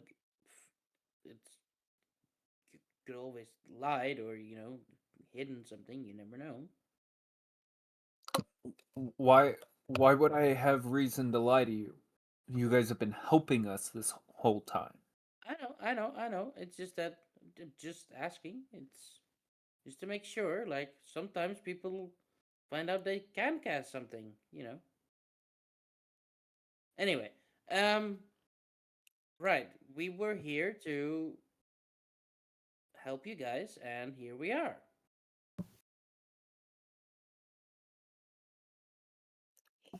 The abbot goes, "Okay, well, um at least for the rest of today, um spend it here in the abbey so that Dimitri at least has time to prepare the citizens of Kresk. I would prefer it if you stayed here. This also gives me time to prep Irina, and then she has somebody to fall back on if she doesn't feel comfortable here. I cannot do what the others did in giving her a voice, but I might be able to help her with a more permanent solution. Um, in the meantime, you are welcome at our table. Spend the rest of your day eating, recovering. You have had a long journey. It's been 3 days, if my guess is correct. You are welcome to explore the entirety of the Abbey, with the exception of the eastern wing, both upstairs and downstairs. You are not allowed to be in. Um, Will somebody show us there's good around? point. Or maybe I'm sorry. some introductions to your friends here, and This seems like a large place. I would not like to venture where we are not welcome. You are welcome anywhere except the eastern wing, where we took the stores of food to. There are uh, enchantments, so to speak, that are protecting those areas, and I would rather you didn't get harmed. Um, would somebody, I guess, be showing us to our quarters for the night then? And he kind of motions off to the side and goes, "You four will be staying over in the upstairs here. Um, Nobody here stays on this side of the building. They all stay on the other side. Um, Irina and Ishmark will be staying in the abbot's room, my room.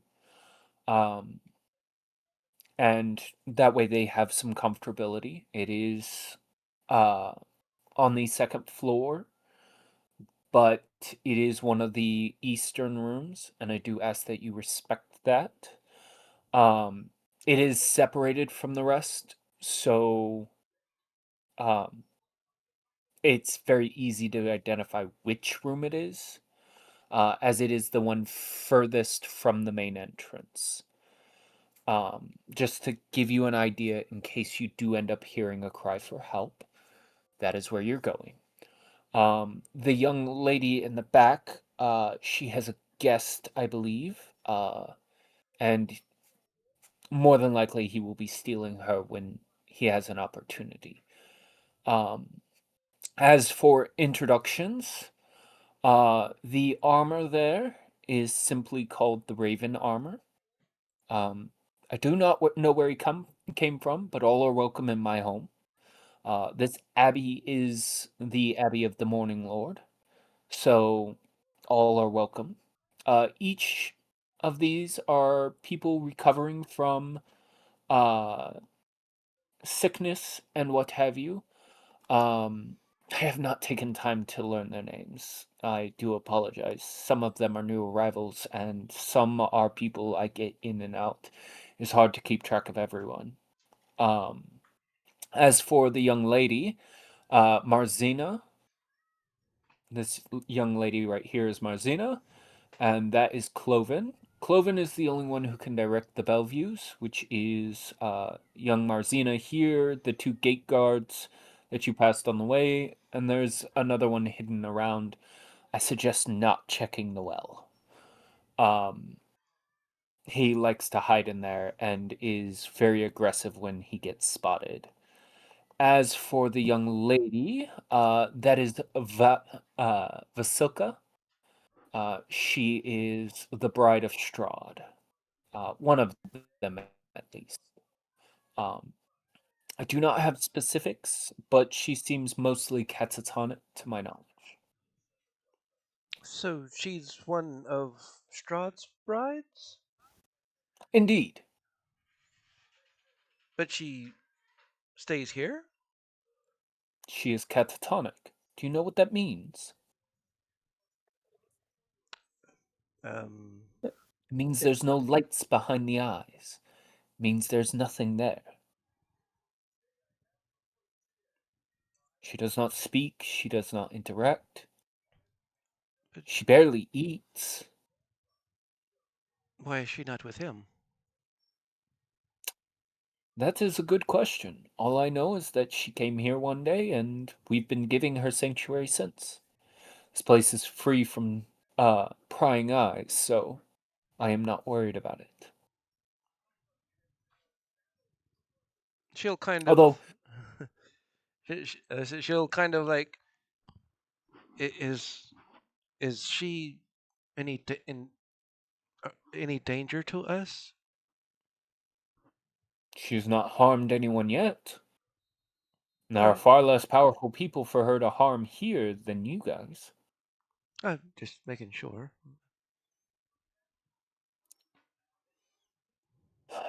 I believe there might be a way to help her, but that is not for today. You have traveled long, you've gone far in a short amount of time, and from what I hear, you've had kind of a rough day about it, um, in the sense of your long travel at least. Get some rest, relax, do your best, and I hope to see you in the morning for breakfast. It's kind of at this point that you realize it's much later than it was several minutes ago.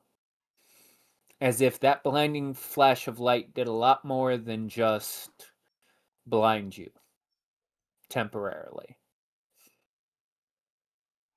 It's like the windows around here, like um, These the windows show that it's almost dusk. wasn't it bright out when we came in here?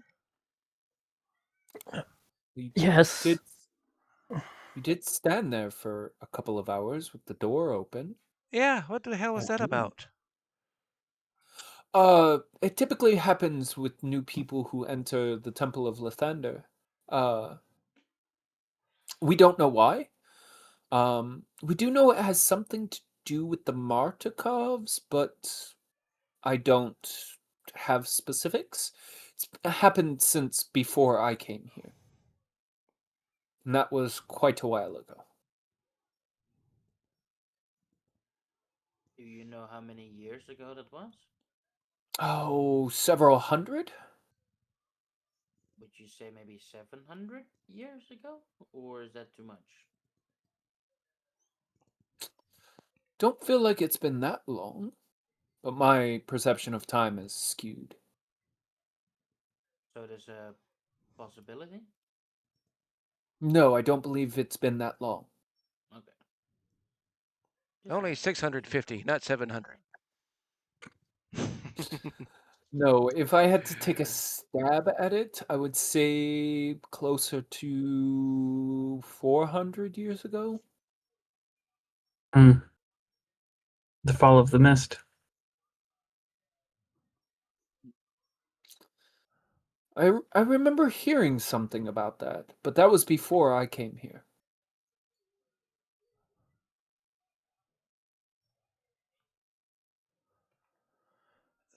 Well, Anyways, it's a pleasure to meet you.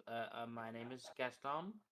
And what do we call you? Just, yes, what do we call you? you may refer to me as the abbot. Swell. Mysterious.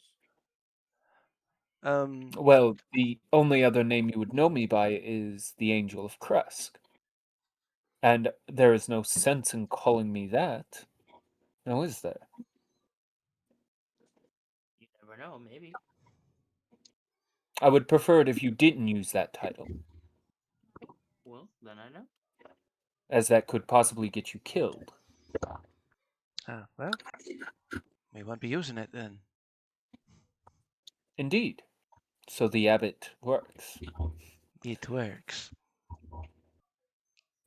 All right. Well, you guys all have a nice rest, and I will see you in the morning for breakfast. All right. Okay, I have to Um, go. Yeah. Yeah, go ahead and take off. This is where we're ending the session. I was trying to get through that quickly, but people kept asking questions. I'm not mad about that. I promise you I'm not. As for... Oh, shit. Did I miss... Oh, no. Shush, you guys. I'm happy everybody managed to come here and play with us. I'm glad everybody had some fun. I'm glad we had some good conversation. But this is the end of this episode. I do want to hold everybody back and make sure that we get off stream before the next bit. But thank you everybody for coming out to watch. For those of you guys on stream, I look forward to next week or next episode, which will be in 2 weeks, which will be the 22nd of February. And that is all from me until we're off stream. All right. Well, thank y'all for everybody for coming in. Thank you, Nitro, for the resub, I believe it was. And it was somebody else, I believe. Yep, a sub from Nitro and a resub from Attitude Games. Thank y'all both. Appreciate y'all very much. And join us next time in 2 weeks. Thank y'all.